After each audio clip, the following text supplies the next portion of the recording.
Awaken your mind, the power of now. Get ready to embark on a transformative journey of self-discovery and mindfulness with the power of now by Eckhart Tolle. Chapter 1. You are not your mind. The greatest obstacle to enlightenment. Enlightenment, what is that? A beggar had been sitting by the side of a road for over 30 years.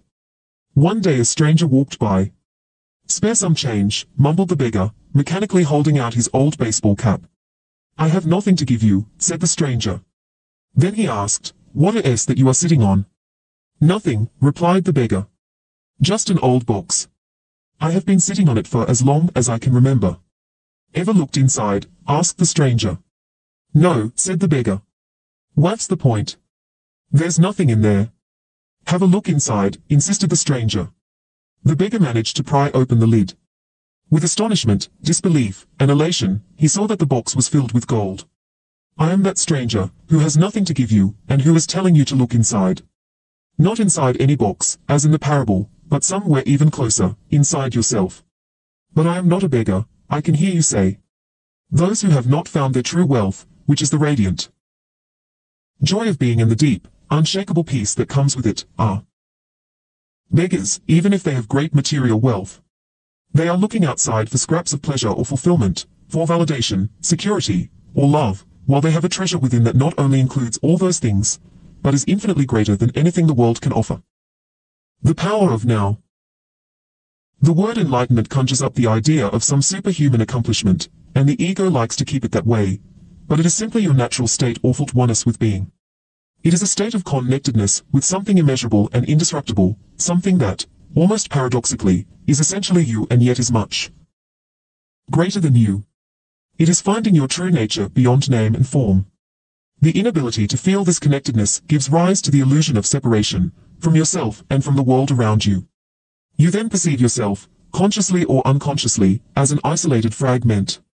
Fear arises, and conflict within and without becomes the norm. I love the Buddha's simple definition of enlightenment as the end of suffering. There is nothing superhuman in that, is there? Of course, as a definition, it is incomplete. It only tells you what enlightenment is not, no suffering. But what's left when there is no more suffering? The Buddha is silent on that, and his silence implies that you'll have to find out for yourself. He uses a negative definition so that the mind cannot make it into something to believe in or into a superhuman accomplishment, a goal that is impossible for you to attain. Despite this precaution, the majority of Buddhists still believe that enlightenment is for the Buddha, not for them, at least not in this lifetime. You used the word being. Can you explain what you mean by that? Being is the eternal, ever-present one life, beyond the myriad forms of life that are subject to birth and death. However, being is not only beyond, but also deep within every form, as its innermost invisible and indestructible essence. This means that it is accessible to you now as your own deepest self, your true nature. But don't seek to grasp it with your mind. Don't try to understand it. You can know it only when the mind is still. When you are present, when your attention is fully and intensely in the now, being can be felt, but it can never be understood mentally. To regain awareness of being and to abide in that state of feeling realization is enlightenment. 10. You are not your mind. When you say being, are you talking about God? If you are, then why don't you say it? The word God has become empty of meaning through thousands of years of misuse. I use it sometimes, but I do so sparingly. By misuse, I mean that people who have never even glimpsed the realm of the sacred, the infinite vastness behind that word, use it with great conviction, as if they knew what they are talking about. Or they argue against it, as if they knew what it is that they are denying. This misuse gives rise to absurd beliefs, assertions, and egoic delusions, such as my or our God is the only true God, and your God is false, or Nietzsche's famous statement, God is dead. The word God has become a closed concept. The moment the word is uttered, a mental image is created, no longer, perhaps, of an old man with a white beard, but still a mental representation of someone or something outside you. And yes, almost inevitably a male someone or something. Neither God nor being nor any other word can define or explain the ineffable reality behind the word, so the only important question is whether the word is a help or a hindrance in enabling you to experience that toward which it points. Does it point beyond itself to that transcendental reality, or does it lend itself too easily to becoming no more than an idea in your head that you believe in, a mental idol? The word being explains nothing, but nor does God. Being, however, has the advantage that it is an open concept. It does not reduce the infinite invisible to a finite entity. It is impossible to form a mental image of it. Nobody can claim exclusive possession of being. It is your very essence, and it is immediately accessible to you as the feeling of your own presence, the realization I am that is prior to I am this or I am that. So it is only a small step from the word being to the experience of being. 11. The power of now. What is the greatest obstacle to experiencing this reality? Identification with your mind, which causes thought to become compulsive. Not to be able to stop thinking is a dreadful affliction, but we doft realize this because almost everybody is suffering from it, so it is considered normal. This incessant mental noise prevents you from finding that realm of inner stillness that is inseparable from being. It also creates a false mind-made self that casts a shadow of fear and suffering. We will look at all that in more detail later. The philosopher Descartes believed that he had found the most fundamental truth when he made his famous statement, I think, therefore I am. He had, in fact, given expression to the most basic error to equate thinking with being an identity with thinking. The compulsive thinker, which means almost everyone, lives in a state of apparent separateness, in an insanely complex world of continuous problems and conflict, a world that reflects the ever-increasing fragmentation of the mind. Enlightenment is a state of wholeness, of being at one and therefore at peace. At one with life in its manifest aspect, the world, as well as with your deepest self and life unmanifested, at one with being. Enlightenment is not only the end of suffering and of continuous conflict within and without, but also the end of the dreadful enslavement to incessant thinking. What an incredible liberation this is! Identification with your mind creates an opaque screen of concepts, labels, images, words, judgments, and definitions that blocks all true relationship. It comes between you and yourself, between you and your fellow man and woman, between you and nature, between you and God. It is this screen of thought that creates the illusion of separateness, the illusion that there is you and a totally separate other. You then forget. 12. You are not your mind. The essential fact that, underneath the level of physical appearances and separate forms, you are one with all that is. By forget, I mean that you can no longer feel this oneness as self-evident reality. You may believe it to be true, but you no longer know it to be true. A belief may be comforting. Only through your own experience, however, does it become liberating. Thinking has become a disease. Disease happens when things get out of balance. For example, there's nothing wrong with cells dividing and multiplying in the body, but when this process continues in disregard of the total organism, cells proliferate, and we have disease. Note, the mind is a superb instrument if used rightly. Used wrongly, however, it becomes very destructive. To put it more accurately, it is not so much that you use your mind wrongly, you don't use it at all. It uses you. This is the disease. You believe that you are your mind. This is the delusion. The instrument has taken you over. I don't quite agree. It is true that I do a lot of aimless thinking, like most people, but I can still choose to use my mind to get and accomplish things, and I do that all the time. Just because you can solve a crossword puzzle, or build an atom bomb, doesn't mean that you use your mind. Just as dogs love to chew bones, the mind loves to get its teeth into problems. That's why it does crossword puzzles and builds atom bombs. You have no interest in either. Let me ask you this, can you be free of your mind whenever you want to? Have you found the off button? You mean stop thinking altogether? No, I can't, except maybe for a moment or two. Then the mind is using you. You are unconsciously identified with it, so you don't even know that you are its slave. IFS almost as if you were. 13. The power of now. Possessed without knowing it, and so you take the possessing entity to be yourself. The beginning or freedom is the realization that you are not the possessing entity, the thinker. Knowing this enables you to observe the entity. The moment you start watching the thinker, a higher level of consciousness becomes activated. You then begin to realize that there is a vast realm of intelligence beyond thought, that thought is only a tiny aspect of that intelligence. You also realize that all the things that truly matter, beauty, love, creativity, joy, inner peace, arise from beyond the mind. You begin to awaken. Freeing yourself from your mind. What exactly do you mean by watching the thinker? When someone goes to the doctor and says, "I hear a voice in my head," he or she will most likely be sent to a psychiatrist. The fact is that, in a very similar way, virtually everyone hears a voice, or several voices, in their head all the time, the involuntary thought processes that you don't realize you have the power to stop. Continuous monologues or dialogues. You have probably come across mad people in the street incessantly talking or muttering to themselves. Well, that's not much different from what you and all other normal people do, except that you don't do it out loud. The voice comments, speculates, judges, compares, complains, likes, dislikes, and so on. The voice isn't necessarily relevant to the situation you find yourself in at the time. It may be reviving the recent, or distant past, or rehearsing or imagining possible future situations. Here it often imagines things going wrong and negative outcomes. This is called worry. Sometimes this soundtrack is accompanied by visual images, or mental movies. 14. You are not your mind. Even if the voice is relevant to the situation at hand, it will interpret it in terms of the past.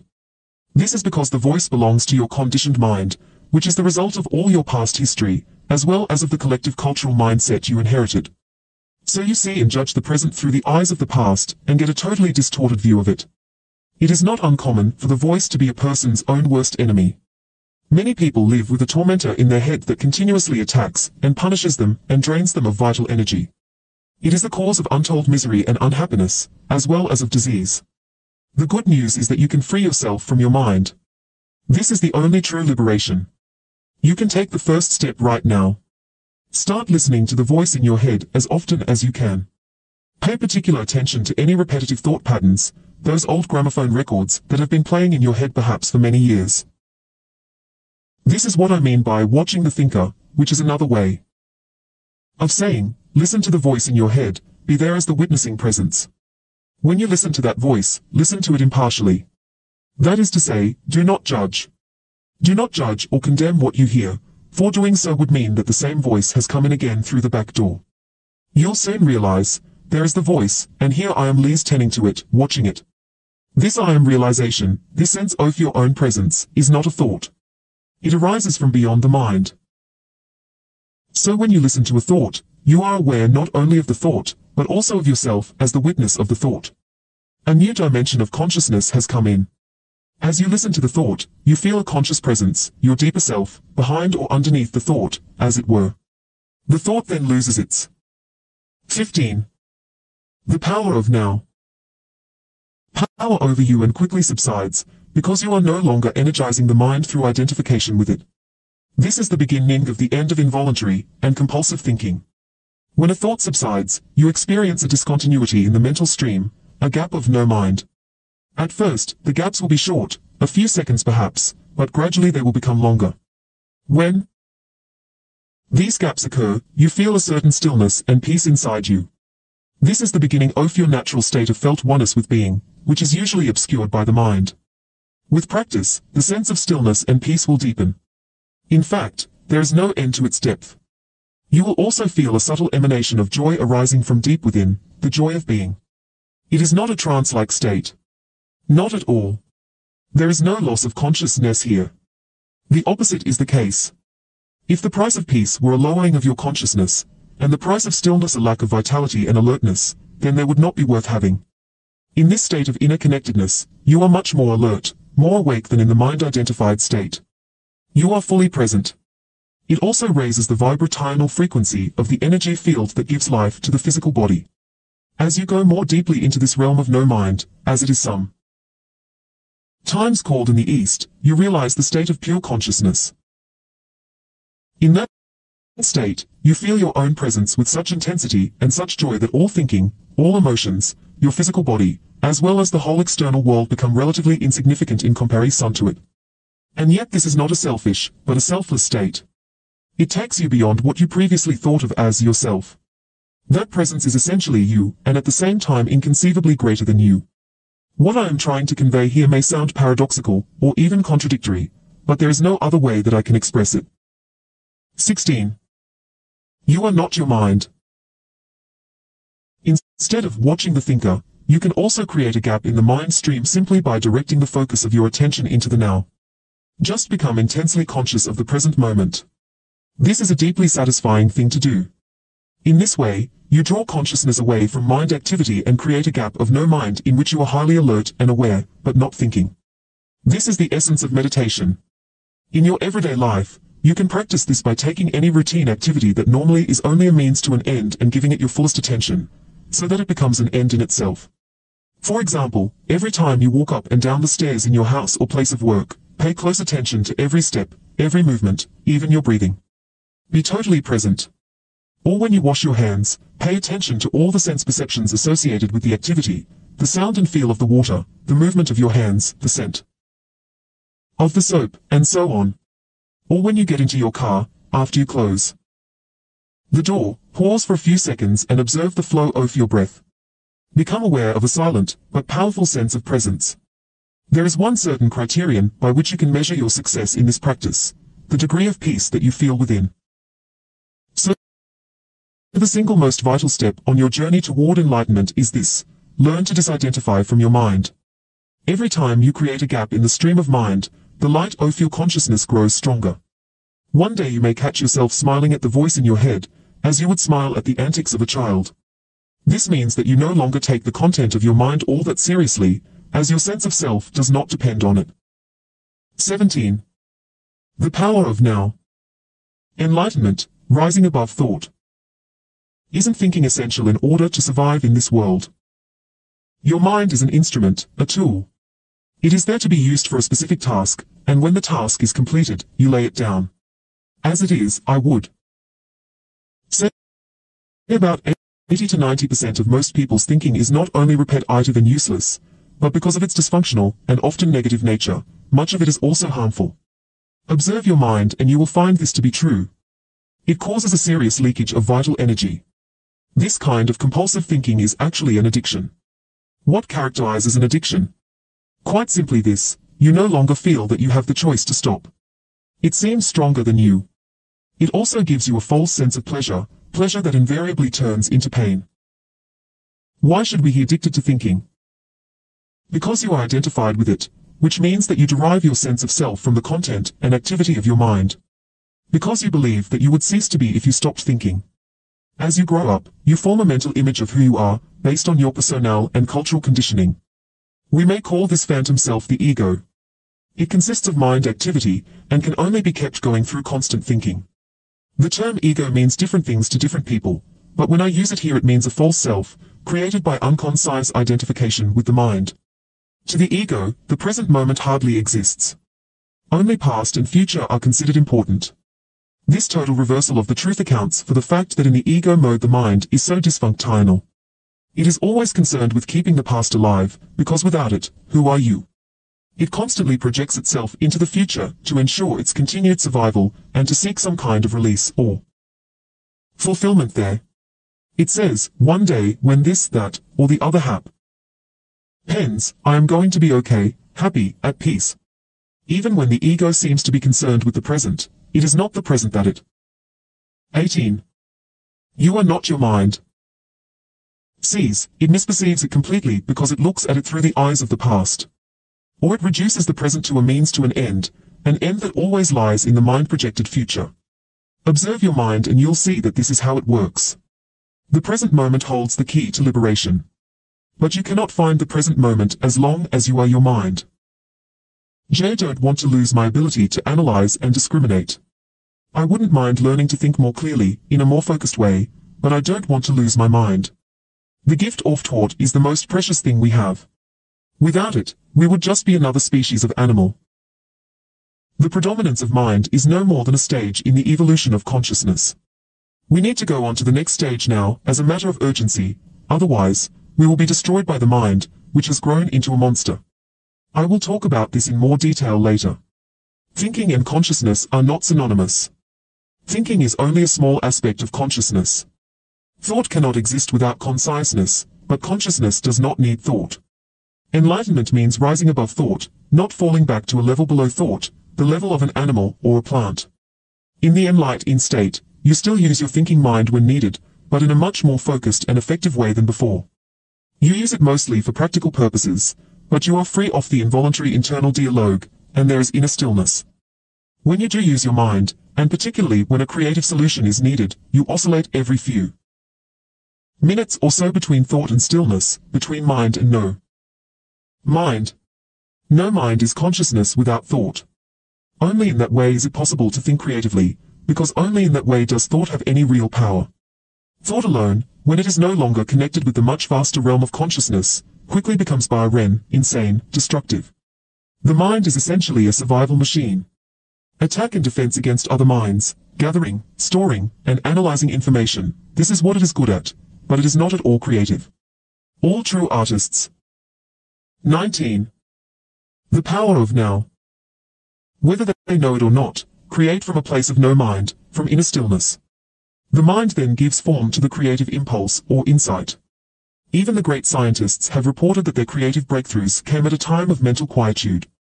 The surprising result of a nationwide inquiry among America's most eminent mathematicians, including Einstein, to find out their working methods, was that thinking plays only a subordinate part in the brief, decisive phase of the creative act itself. So I would say that the simple reason why the majority of scientists are not creative is not because they don't know how to think, but because they don't know how to stop thinking. It wasn't through the mind, through thinking, that the miracle that is life on earth or your body were created and are being sustained. There is clearly an intelligence at work that is far greater than the mind. How can a single human cell measuring 101,000 of an inch across contain instructions within its DNA that would fill 1,000 books of 600 pages each? The more we learn about the workings of the body, the more we realize just how vast is the intelligence at work within it and how little we know. When the mind reconnects with that, it becomes a most wonderful tool. It then serves something greater than itself. Emotion, the body's reaction to your mind. What about emotions? I get caught up in my emotions more than I do in my mind. Mind, in the way I use the word, is not just thought. It includes your emotions, as well as all unconscious mental emotional reactive patterns. Emotion arises at the place where mind and body meet. It is the body's reaction to your mind, or you might say, a reflection of your mind in the body. For example, an attack thought or a hostile thought will create a buildup of energy in the body that we call anger. The body is getting ready to fight. The thought that you are being 20. You are not your mind. Threatened, physically or psychologically, causes the body to contract, and this is the physical side of what we call fear. Research has shown that strong emotions even cause changes in the biochemistry of the body. These biochemical changes represent the physical or material aspect of the emotion. Of course, you are not usually conscious of all your thought patterns, and it is often only through watching your emotions that you can bring them into awareness.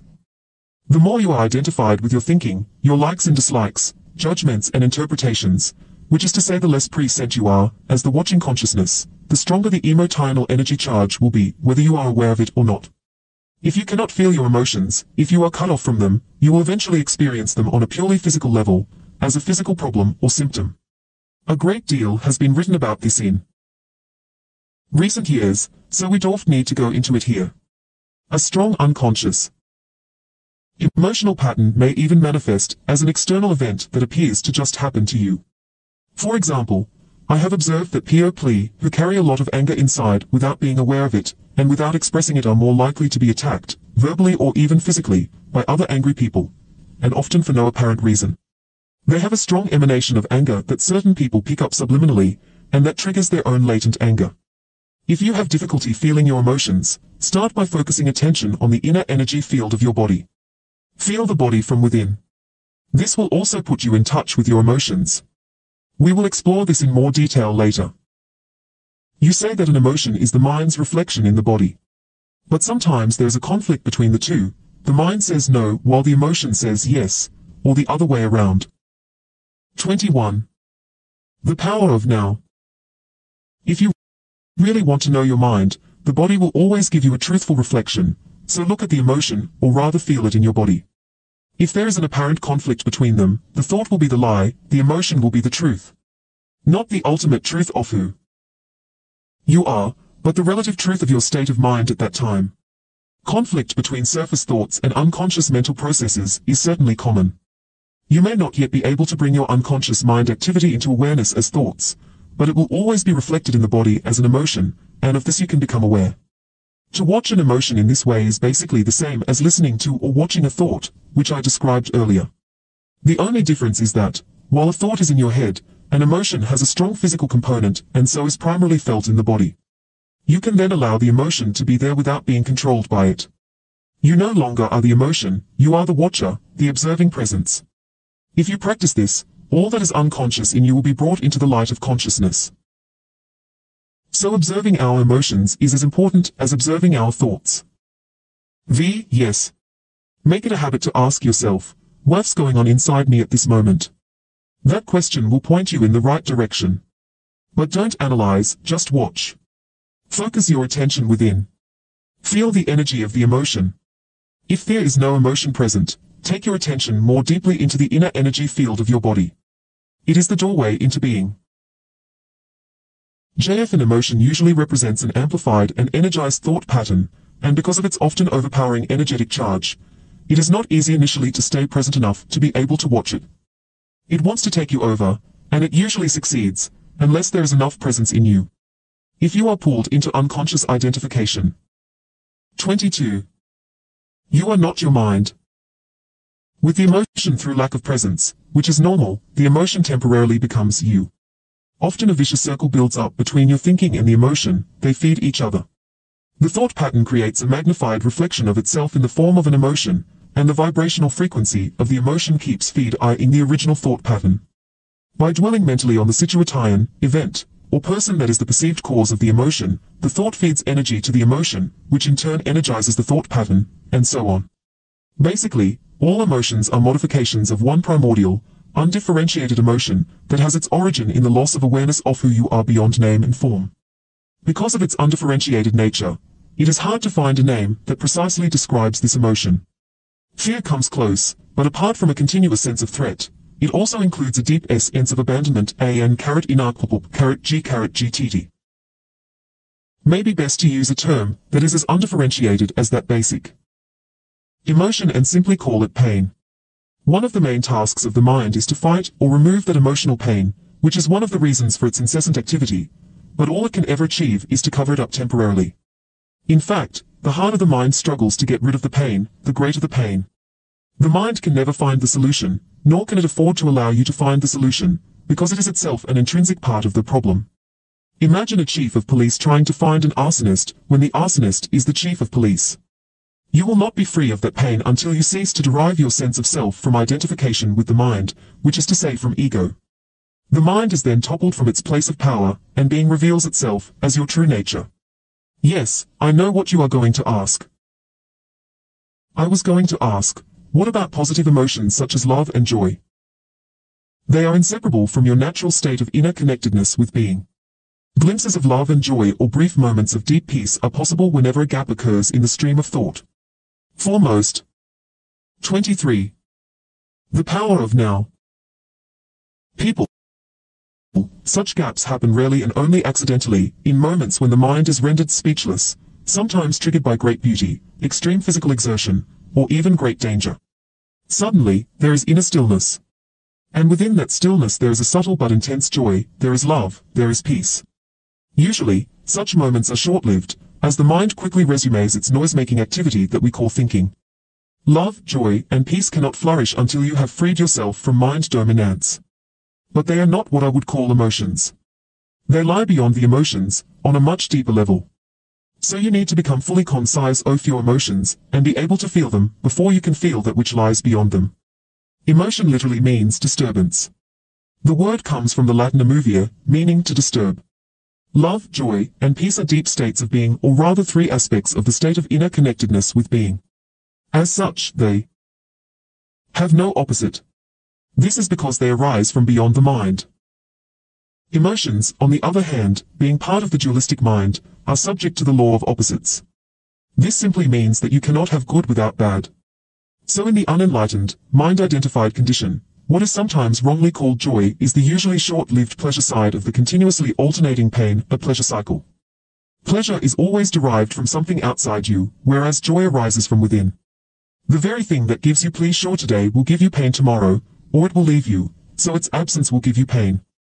And what is often referred to as love may be pleasurable and exciting for a while, but it is an addictive clinging, an extremely needy condition that can turn into its opposite at the flick of a switch. Many love relationships, after the initial euphoria has passed, actually oscillate between love and hate, attraction and attack. Real love doesn't make you suffer. How could it? It doesn't soothe. Then they turn into hate, nor does real joy turn into pain. As I said, even before you are enlightened, before you have freed yourself from your mind, you may get glimpses of true joy, true love, or of a deep. 24. You are not your mind. Inner peace, still but vibrantly alive. These are aspects of your true nature, which is usually obscured by the mind. Even within a normal, addictive relationship, there can be moments when the presence of something more genuine, something incorruptible, can be felt. But they will only be glimpses, soon to be covered up again through mind interference. It may then seem that you had something very precious and lost it, or your mind may convince you that it was all an illusion anyway. The truth is that it wasn't an illusion, and you cannot lose it. It is part of your natural state, which can be obscured, but can never be destroyed by the mind. Even when the sky is heavily overcast, the sun has half disappeared. If they're still there on the other side of the clouds. The Buddha says that pain or suffering arises through desire or craving, and that to be free of pain, we need to cut the bonds of desire. All cravings are the mind seeking salvation or fulfillment in external things, and in the future, as a substitute for the joy of being. As long as I am my mind, I am those cravings, those needs, wants, attachments, and aversions, and apart from them there is no I except as a mere possibility, an unfulfilled potential, a seed that has not yet sprouted. In that state, even my desire to become free or enlightened is just another craving for fulfillment or completion in the future. So don't seek to become free of desire or achieve enlightenment. Become present. Be there as the observer of the mind. Instead of quoting the Buddha, be the awakened one, which is what the word Buddha means. Humans have been in the grip of pain for eons, ever since they fell from the state of grace, entered the realm of time and mind, and lost awareness of being. At that point, they started to perceive themselves as meaningless fragments in an alien universe, unconnected to the source and to each other. Pain is inevitable as long as you are identified with your mind, which is to say as long as you are unconscious, spiritually speaking. 25. The power of now. I am talking here primarily of emotional pain, which is also the main cause of physical pain and physical disease. Resentment, hatred, self-pity, guilt, anger, depression, jealousy, and so on, even the slightest irritation, are all forms of pain. And every pleasure or emotional high contains within itself the seed of pain, its inseparable opposite, which will manifest in time. Anybody who has ever taken drugs to get high will know that the high eventually turns into a low, that the pleasure turns into some form of pain. Many people also know from their own experience how easily and quickly an intimate relationship can turn from a source of pleasure to a source of pain. Seen from a higher perspective, both the negative and the positive polarities are faces of the same coin, are both part of the underlying pain that is inseparable from the mind-identified egoic state of consciousness. There are two levels to your pain, the pain that you create now, and the pain from the past that still lives on in your mind and body. Ceasing to create pain in the present and dissolving past pain, this is what I want to talk about now. 26. Chapter 2. Consciousness. The way out of pain. Create no more pain in the present. Nobody's life is entirely free of pain and sorrow. Isn't it a question of learning to live with them rather than trying to avoid them? The greater part of human pain is unnecessary. It is self-created as long as the unobserved mind runs your life. The pain that you create now is always some form of non-acceptance, some form of unconscious resistance to what is. On the level of thought, the resistance is some form of judgment. On the emotional level, it is some form of negativity. The intensity of the pain depends on the degree of resistance to the present moment, and this in turn depends on how strongly you are identified with your mind. The mind always seeks to deny the now and to escape from it. In other words, the more you are identified with your mind, the more you suffer. Or you may put it like this: the more you are able to honor and accept the now, the more you are free of pain, of suffering, and free of the egoic mind. Why does the mind habitually deny or resist the now? Because it cannot function and remain in control without time, which is past. and future, so it perceives the timeless now as threatening. Time and mind are in fact inseparable. Imagine the earth devoid of human life, inhabited only by plants and animals. Would it still have a past and a future? Could we still? 27. The power of now. Speak of time in any meaningful way. The question, what time is it, or what's the date today? If anybody were there to ask it, would be quite meaningless. The oak tree or the eagle would be bemused by such a question. What time, they would ask. Well, of course, IFS now. The time is now. What else is there? Yes, we need the mind as well as time to function in this world, but there comes a point where they take over our lives, and this is where dysfunction, pain, and sorrow set in. The mind, to ensure that it remains in control, seeks usually to cover up the present moment with past and future, and so, as the vitality and infinite creative potential of being, which is inseparably from the now, becomes covered up by time, your true nature becomes obscured by the mind. An increasingly heavy burden of time has been accumulating in the human mind. All individuals are suffering under this burden, but they also keep adding to it every moment whenever they ignore or deny that precious moment or reduce it to a means of getting to some future moment, which only exists in the mind, never in actuality.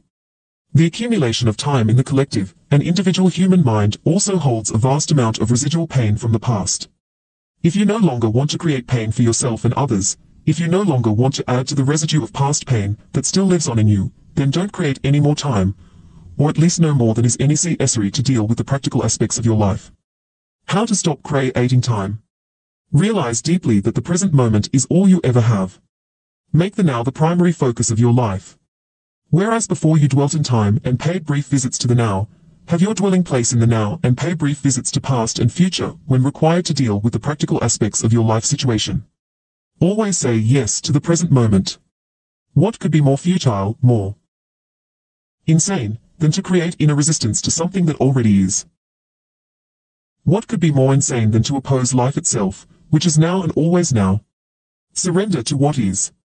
Say yes to life, and see how life suddenly starts working for you rather than against you. 28. Consciousness, the way out of pain. The present moment is sometimes unacceptable, unpleasant, or awful. It is as it is. Observe how the mind labels it and how this labeling process, this continuous sitting in judgment, creates pain and unhappiness. By watching the mechanics of the mind, you step out of its resistance patterns, and you can then allow the present moment to be. This will give you a taste of the state of inner freedom from external conditions, the state of true inner peace. Then see what happens, and take action if necessary or possible. Accept, then act. Whatever the present moment contains, accept it as if you had chosen it. Always work with it, not against it. Make it your friend and ally, not your enemy. This will miraculously transform your whole life. Past pain, dissolving the pain body. As long as you are unable to access the power of the now, every emotional pain that you experience leaves behind a residue of pain that lives on in you. It merges with the pain from the past, which was already there, and becomes lodged in your mind and body. This, of course, includes the pain you suffered as a child, caused by the unconsciousness of the world into which you were born. This accumulated pain is a negative energy field that occupies your body and mind. If you look on it as an invisible entity in its own right, you are getting quite close to the truth. If the emotional pain. 29. The power of now. Body. It has two modes of being, dormant and active. A pain body may be dormant 90% of the time, in a deeply unhappy person, though, it may be active up to 100% of the time. Some people live almost entirely through their pain body, while others may experience it only in certain situations, such as intimate relationships, or situations linked with past loss, or abandonment, physical or emotional hurt, and so on. Anything can trigger it, particularly if it resonates with a pain pattern from your past. When it is ready to awaken from its dormant stage, even a thought or an innocent remark made by someone close to you can activate it. Some pain bodies are obnoxious, but relatively harmless, for example like a child who won't stop whining. Others are vicious and destructive monsters, true demons. Some are physically violent, many more are emotionally violent. Some will attack people around you or close to you, while others may attack you, their host. Thoughts And feelings you have about your life then become deeply negative and self-destructive. Illnesses and accidents are often created in this way. Some pain bodies drive their hosts to suicide. When you thought you knew a person and then you are suddenly confronted with this alien, nasty creature for the first time, you are in for quite a shock. However, it's more important to observe it in yourself than in someone else. Watch out for any sign of unhappiness in yourself, in whatever form. It may be the awakening pain body. This can take the form of irritation, impatience, a somber mood, a desire to hurt, anger, rage, depression, a need to have some drama in your relationship, and so on. Catch it the moment it awakens from its dormant state. The pain body wants to survive, just like every other entity in existence, and it can only survive if it gets you to unconsciously identify with it. It can then rise up, take you over, become you, and live through you. It needs to get its food through you. It will feed on any experience that resonates with its own kind of energy, anything that creates further pain in whatever form, anger, destructiveness, hatred, grief, emotional drama, violence, and even illness. So the pain body, when it has taken you over, will create a situation in your 30. Consciousness way out of pain. Life that reflects back its own energy frequency for it to feed on. Pain can only feed on pain. Pain cannot feed on joy. It finds it quite indigestible. Once the pain body has taken you over, you want more pain. You become a victim or a perpetrator. You want to inflict pain, or you want to suffer pain, or both. There isn't really much difference between the two. You are not conscious of this, of course, and will vehemently claim that you do not want pain. But look closely and you will find that your thinking and behavior are designed to keep the pain going, for yourself and others. If you were truly conscious of it, the pattern would dissolve, for to want more pain is insanity, and nobody is concisely insane. The pain body, which is the dark shadow cast by the ego, is actor ally afraid of the light of your consciousness. It is afraid of being found out. Its survival depends on your unconscious identification with it, as well as on your unconscious fear of facing the pain that lives in you. But if you don't face it, if you don't bring the light of your consciousness into the pain, you will be forced to relive it again and again. The pain body may seem to you like a dangerous monster that you cannot bear to look at, but I assure you that it is an insubstantial phantom that cannot prevail against the power of your presence. Some spiritual teachings state that all pain is ultimately an illusion, and this is true. The question is it true for you? A mere belief doesn't make it true. Do you want to experience pain for the rest of your life and keep saying that it is an illusion? Does that free you from the pain? What we are concerned with here is how you can realize this truth, that is, make it real in your own experience. So the pain body doesn't want you to observe it directly and see it for what it is. The moment you observe it, feel its energy field within you, and take your attention into it, the identification is broken. A higher dimension of consciousness has come in. I call it presence. You are now the witness, or the watcher of the pain body. This means that it cannot use you anymore by pretending to be you, and it can no longer replenish itself through you. You have found your own innermost strength. You have accessed the power of now. 31. The power of now. What happens to the pain body when we become conscious enough to break our identification with it? Unconsciousness creates it. Consciousness transmutes it into itself. St. Paul expressed this universal principle beautifully. Everything is shown up by being exposed to the light, and whatever is exposed to the light itself becomes light. Just as you cannot fight the darkness, you cannot fight the pain body. Trying to do so would create inner conflict and thus further pain. Watching it is enough. Watching it implies accepting it as part of what is at that moment. The pain body consists of trapped life energy that has split off from your total energy field and has temporarily become autonomous through the unnatural process of mind identification. It has turned in on itself and become anti-life, like an animal trying to devour its own tail. Why do you think our civilization has become so life-destructive? But even the life-destructive forces are still life energy. When you start to disidentify and become the watcher, the pain body will continue to operate for a while and will try to trick you into identifying with it again. Although you are no longer energizing it through your identification, it has a certain momentum, just like a spinning wheel that will keep turning for a while even when it is no longer being propelled. At this stage, it may also create physical aches and pains in different parts of the body, but they won't last. Stay present, stay conscious. Be the ever-alert guardian of your inner space. You need to be present enough to be able to watch the pain body directly and feel its energy.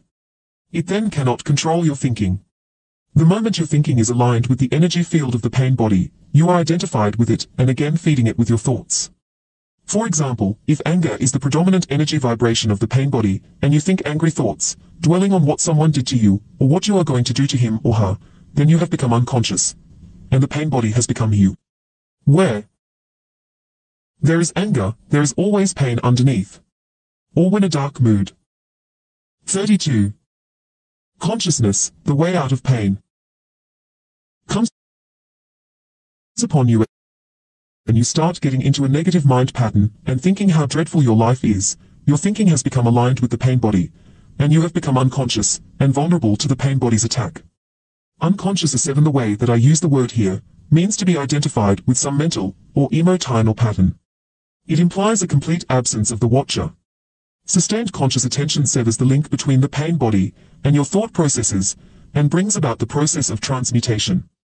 It is as if the pain becomes fuel for the flame of your consciousness, which then burns more brightly as a result. This is the esoteric meaning of the ancient art of alchemy, the transmutation of base metal into gold, of suffering into consciousness.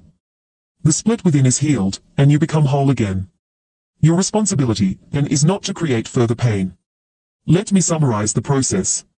Focus attention on the feeling inside you. Know that it is the pain body. Accept that it is there. Don't think about it. Don't let the feeling turn into thinking. Don't judge or analyze. Don't make an identity for yourself out of it. Stay present, and continue to be the observer of what is happening inside you. Become aware not only of the emotional pain, but also of the one who observes, the silent watcher. This is the power of the now, the power of your own conscious presence. Then see what happens. For many women, the pain body awakens particularly at the time preceding the menstrual flow. I will talk about this and the reason for it in more detail later. Right now, let me just say this. If you are able to stay alert and present at that time and watch whatever you feel within, rather than be taken over by it, it affords an opportunity for the most powerful spiritual practice, and a rapid transmutation of all past pain becomes possible. 33. The power of now. Ego identification with the pain body. The process that I have just described is profoundly powerful yet simply. It could be taught to a child, and hopefully one day it will be one of the first things children learn in school.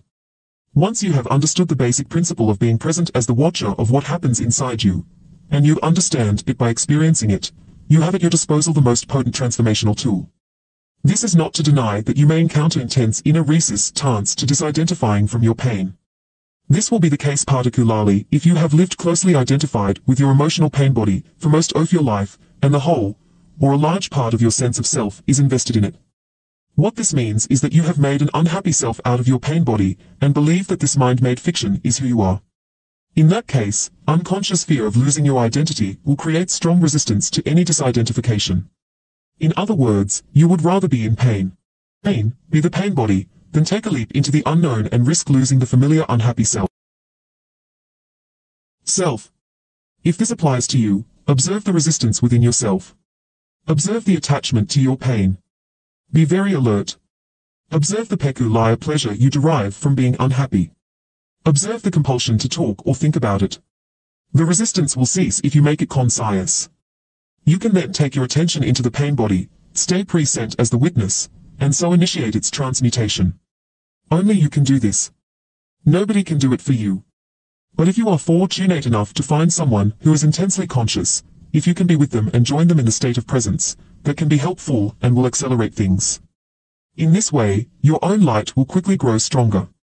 When a log that has only just started to burn is placed next to one that is burning fiercely, and after a while they are separated again, the first log will be burning with much greater intensity. After all, it is the same fire. To be such a fire is one of the functions of a spiritual teacher.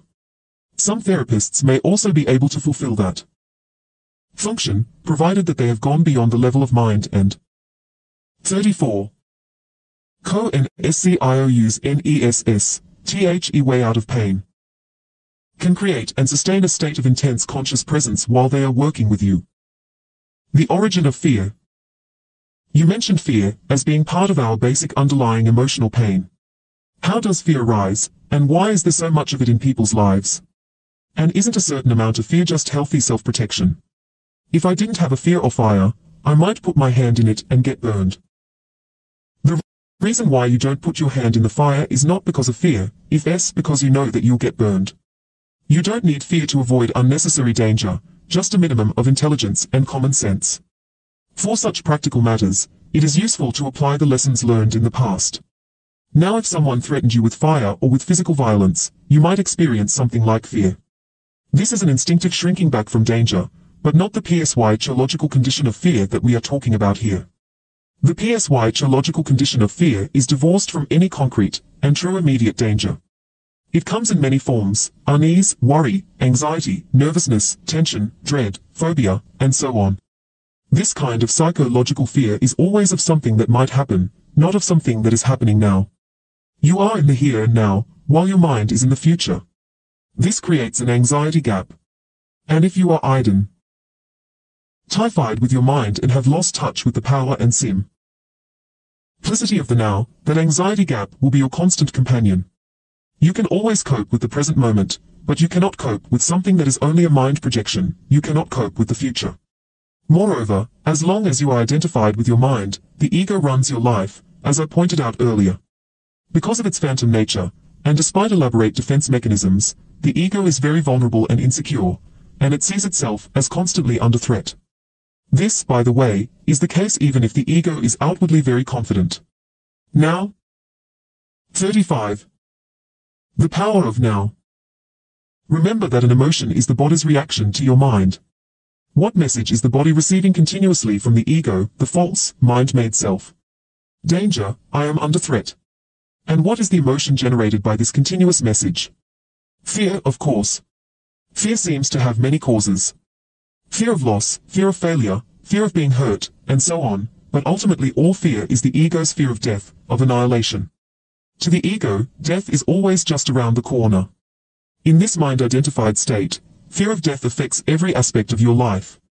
For example, even such a seemingly trivial and normal thing as the compulsive need to be right in an argument and make the other person wrong, defending the mental position with which you have identified, is due to the fear of death.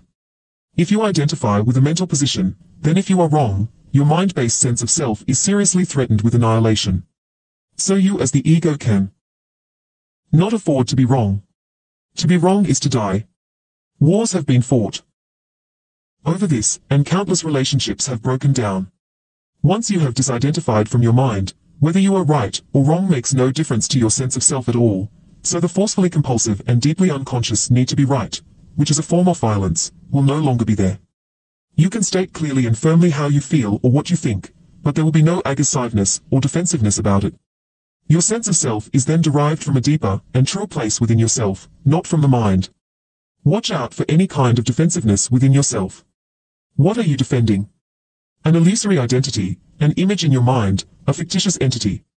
By making this pattern conscious, by witnessing it, you disidentify from it. In the light of your consciousness, the unconscious pattern will then quickly dissolve. This is the end of all arguments and power games, which are so corrosive to relationships. Power over others is weakness disguised as strength. True power is within, and it is available to you now. So anyone who is identified with their mind and, therefore, disconnected from their true power, their deeper self rooted in being, will have fear as their constant companion. The number of people. 36. Con SC10 US NESS, THE way out of pain. Who have gone beyond mind is as yet extremely small, so you can assume that virtually everyone you meet or know lives in a state of fear. Only the intensity of it varies. It fluctuates between anxiety and dread at one end of the scale, and a vague unease and distant sense of threat at the other. Most people become conscious of it only when it takes on one of its more acute forms. The ego's search for wholeness. Another aspect of the emotional pain that is an intrinsic part of the egoic mind is a deep-seated sense of lack or incompleteness, of not being whole. In some people, this is conscious, in others unconscious. If it is conscious, it manifests as the unsettling and constant feeling of not being worthy or good enough. If it is unconscious, it will only be felt indirectly, as an intense craving, wanting and needing. In either case, people will often enter into a compulsive pursuit of ego gratification, and things to identify with in order to fill this hole they feel within. So they strive after possessions, money, success, power, recognition, or a special relationship, basically so that they can feel better about themselves, feel more complete. But even when they attain all these things, they soon find that the hole is still there, that it is bottomless. Then they are really in trouble, because they cannot delude themselves anymore. Well, they can and do, but it gets more difficult. As long as the egoic mind is running your life, you cannot truly be at ease. You cannot be at peace or fulfilled except for brief intervals when you obtained what you wanted, when a craving has just been fulfilled. Since the ego is a derived sense of self, it needs to identify with external things. It needs to be both defended and fed constantly. The most common ego identifications have to do with possessions, the work you do, social status and recognition, knowledge and education, physical appearance, special abilities, relationships, personal and family history, belief systems, and often also political, nationalistic, racial, religious, and other collective identifications. None of these is you. 37. The power of now. Do you find this frightening? Or is it a relief to know this? All of these things you will have to relinquish sooner or later. Perhaps you find it as yet hard to believe, and I am certainly not asking you to believe that your identity cannot be found in any of those things. You will know the truth of it for yourself.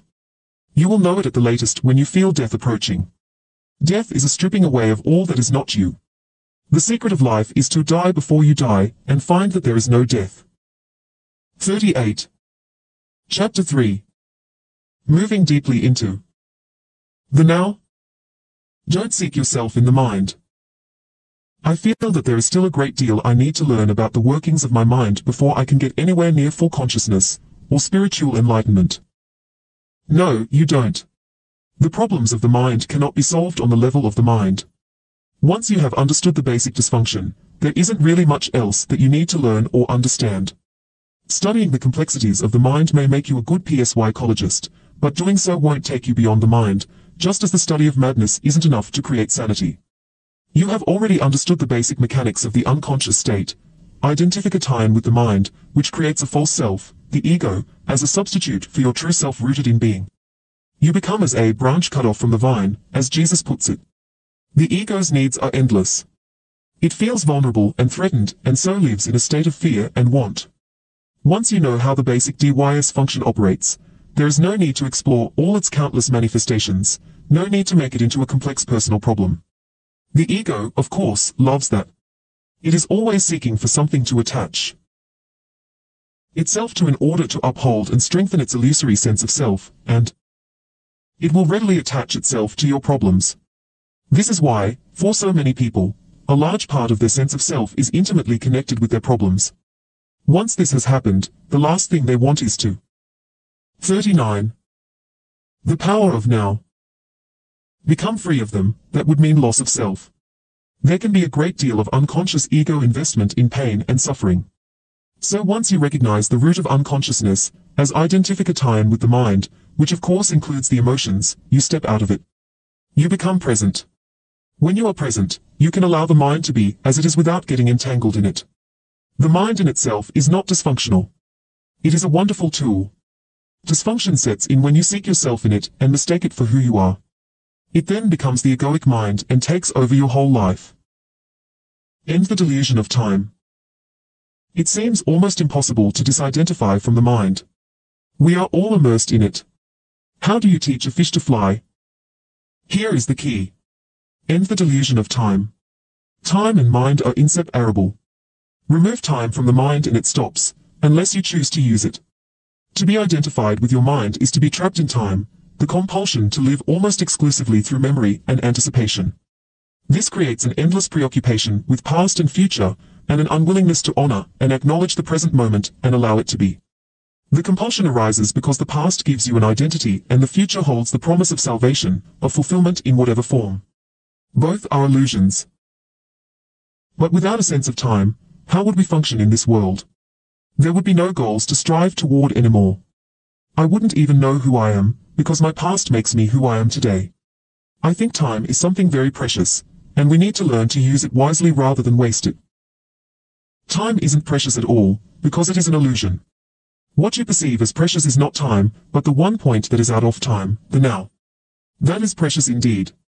The more you are focused on time, past and 40. Moving deeply into the now. Future, the more you miss the now, the most precious thing there is. Why is it the most precious thing? Firstly, because it is the only thing. If all there is. The eternal present is the space within which your whole life unfolds, the one factor that remains constant. Life is now. There was never a time when your life was not now, nor will there ever be. Secondly, the now is the only point that can take you beyond the limited confines of the mind. It is your only point of access into the timeless and formless realm of being. Nothing exists outside the now. Aren't past and future just as real, sometimes even more real, than the present? After all, the past determines who we are, as well as how we perceive and behave in the present. And our future goals determine which actions we take in the present. You haven't yet grasped the essence of what I am saying because you are trying to understand it mentally. The mind cannot understand this. Only you can. Please just listen. Have you ever experienced, done, thought, or felt anything outside the now? Do you think you ever will? Is it possible for anything to happen, or he outside the now? The answer is obvious, is it not? Nothing ever happened in the past, it happened in the now. Nothing will ever happen in the future, it will happen in the now. What you think of as the past is a memory trace, stored in the mind, of a former now. When you remember the past, you reactivate a memory trace, and you do so now. The future is an imagined now, a projection of the mind. When the future comes, it comes as the now. When you think about the future, you do it now. Past and future obviously have no reality of their own. Just as the moon has no light of its own, but can only reflect the light of the sun, so are past. 41. The power of now. And future only pale reflections of the light, power, and reality of the eternal present. Their reality is borrowed from the now. The essence of what I am saying here cannot be understood by the mind. The moment you grasp it, there is a shift in consciousness from mind to being, from time to presence. Suddenly, everything feels alive, radiates energy, emanates being. The key to the spiritual dimension. In life-threatening emergency situations, the shift in consciousness from time to present sometimes happens naturally. The personality that has a past and a future momentarily recedes, and is replaced by an intense conscious presence, very still, but very alert at the same time. Whatever response is needed then arises out of that state of conciseness. The reason why some people love to engage in dangerous activities, such as mountain climbing, car racing, and so on, although they may not be aware of it, is that it forces them into the now, that intensely alive state that is free of time, free of problems, free of thinking, free of the burden of the personality. Slipping away from the present moment even for a second may mean death. Unfortunately, they come to depend on a particular activity to be in that state. But you don't need to climb the north face of the Eiger. You can enter that state now. 42. Moving deeply into the now. Since ancient times, spiritual masters of all traditions have pointed to the now as the key to the spiritual dimension. Despite this, it seems to have remained a secret. It is certainly not taught in churches and temples. If you go to a church, you may hear readings from the Gospels such as "Take no thought for the morrow shall take thought for the things of itself," or "Nobody who puts his hands to the plow and looks back is fit for the kingdom of God." Or you might hear the passage about the beautiful flowers that are not anxious about tomorrow, but live with ease in the timeless now, and are provided for abundantly by God. The depth and radical nature of these teachings are not recognized. No one seems to realize that they are meant to be lived and so bring about a profound inner transformation. The whole essence of Zen consists in walking along the razor's edge of now, to be so utterly, so completely present that no problem, no suffering, nothing that is not who you are in your essence, can survive in you. In the now, in the absence of time, all your problems dissolve. Suffering needs time, it cannot survive in the now. The great Zen master Rinzai, in order to take his students at and time away from time, would often raise his finger and slowly ask, "What, at this moment, is lacking?" A powerful question that does not require an answer on the level of the mind. It is designed to take your attention deeply into the now. A similar question in the Zen tradition is this: if not now, when? 43. The power of now. The now is also central to the teaching of Sufism, the mystical branch of Islam. Sufis have a saying, the Sufi is the son of time present. And Rumi, the great poet and teacher of Sufism, declares, past and future veil God from our sight, burn up both of them with fire. Meister Eckhart, the 13th century spiritual teacher, summed it all up beautifully. Time is what keeps the light from reaching us. There is no greater obstacle to God than time. Accessing the power of the now. A moment ago, when you talked about the eternal present and the unreality of past and future, I found myself looking at that tree outside the window. I had looked at it a few times before, but this time it was different. The external perception had not changed much, except that the colors seemed brighter and more vibrant. But there was now an added dimension to it. This is hard to explain. I don't know how, but I was aware of something invisible that I felt was the essence of that tree, its inner spirit, if you like. And somehow I was part of that. I realize now that I hadn't truly seen the tree before, just a flat and dead image of it. When I look at the tree now, some of that awareness is still present, but I can feel it slipping away. You see, the experience is already receding into the past. Can something like this ever be more than a fleeting glimpse? You were free of time for a moment.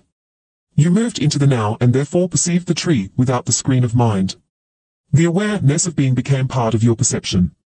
With the timeless dimension comes a different kind of knowing, one that does not kill, the spirit that lives within every creature and everything. A knowing that does not destroy the sacredness and mystery of life but contains. 44. Moving deeply into the now. A deep love and reverence for all that is. A knowing of which the mind knows nothing. The mind cannot know the tree. It can only know facts or information about the tree. My mind cannot know you, only labels, judgments, facts, and opinions about you. Being alone knows directly. There is a place for mind and mind knowledge. It is in the practical realm of day-to-day living. However, when it takes over all aspects of your life, including your relationships with other human beings and with nature, it becomes a monstrous parasite that, you unchecked, may well end up killing all life on the planet, and finally itself by killing its host. You have had a glimpse of how the timeless can transform your perceptions. But an experience is not enough, no matter how beautiful or profound. What is needed and what we are concerned with is a permanent shift in consciousness.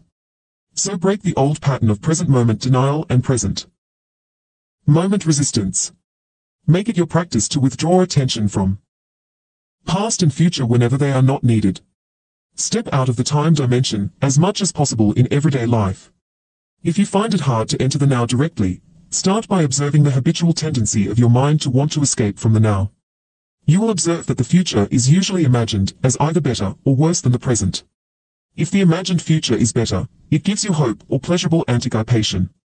If it is worse, it creates anxiety. Both are illusory. Through self-observation, more presence comes into your life automatically. The moment you realize you are not present, you are present. Whenever you are able to observe your mind, you are no longer trapped in it. Another factor has come in, something that is not of the mind, the witnessing presence. Be present as the watcher of your mind, of your thoughts and emotions, as well as your reactions in various situations. Be at least as interested in your reactions, as in the situation or person that causes you to react. Notice also how often your attention is in the past or future. Don't judge or analyze what you observe. Watch the thought. 45. The power of now. Feel the emotion, observe the reaction. Don't make a personal problem out of them. You will then feel something more powerful than any of those things that you observe, the still, observing presence itself behind the content of your mind, the silent watcher. Intense presence is needed when certain situations trigger a reaction with a strong emotional charge, such as when your self-image is threatened, a challenge comes into your life that triggers fear, things go wrong, or an emotional complex from the past is brought up. In those instances, the tendency is for you to become unconscious. The reaction or emotion takes you over, you become it. You act it out. You justify, make wrong, attack, defend, except that it isn't you, if it's the reactive pattern, the mind in its habitual survival mode. Identification with the mind gives it more energy, observation of the mind withdraws energy from it.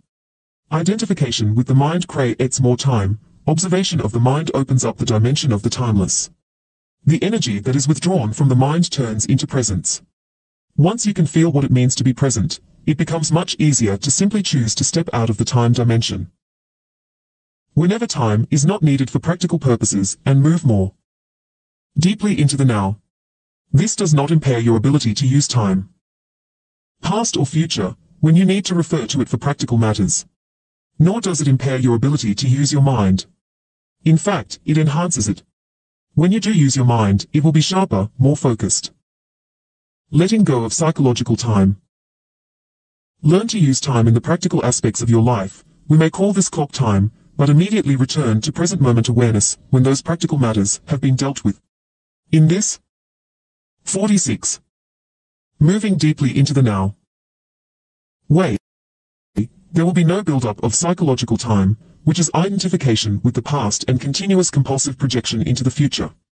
Clock time is not just making an appointment or planning a trip. It includes learning from the past so that we don't repeat the same mistakes over and over. Setting goals and working toward them. Predicting the future by means of patterns and laws, physical, mathematical and so on, learned from the past and taking appropriate action on the basis of our predictions. But even here, within the sphere of practical living, where we cannot do without reference to past and future, the present moment remains the essential factor. Any lesson from the past becomes relevant and is applied now. Any planning as well as working toward achieving a particular goal is done now.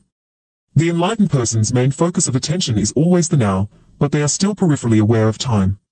In other words, they continue to use clock time, but are free of psychological time.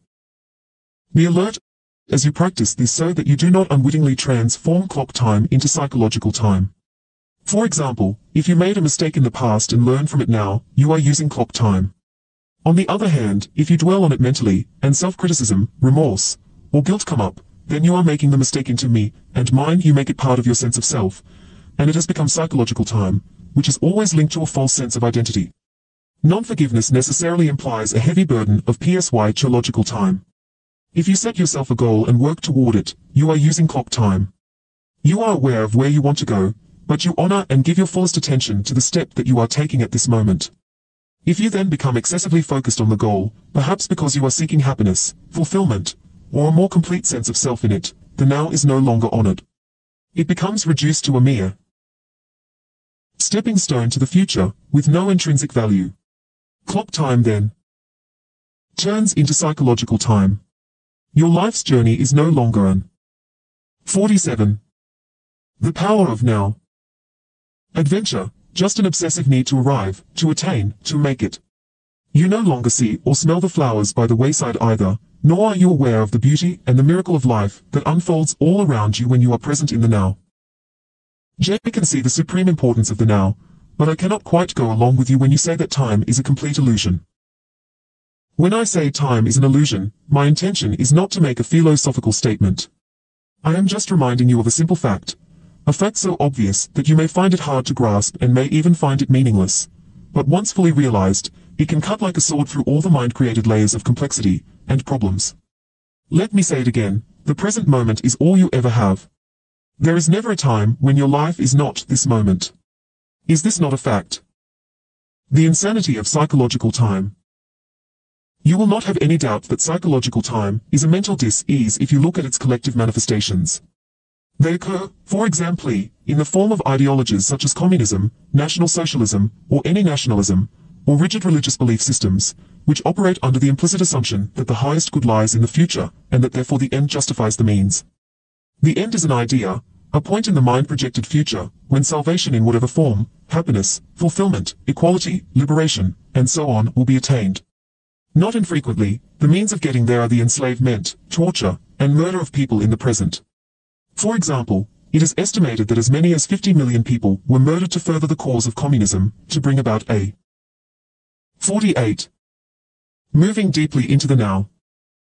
Better world in Russia, China, and other countries. This is a chilling example of how belief in a future heaven creates a present hell. Can there be any doubt that psychological time is a serious and dangerous mental illness? How does this mind pattern operate in your life? Are you always trying to get somewhere other than where you are? Is most of your doing just a means to an end? Is fulfillment always just around the corner, or confined to short-lived pleasures, such as sex, food, drink, drugs, or thrills and excitement? Are you always focused on becoming, achieving, and attaining, or alternatively chasing some new thrill or pleasure? Do you believe that if you acquire more things you will become more fulfilled, good enough, or psychologically complete? Are you waiting for a man or woman to give meaning to your life? In the normal, mind-identified or unenlightened state of consciousness, the power and infinite creative potential that lie led in the now are completely obscured by psychological time.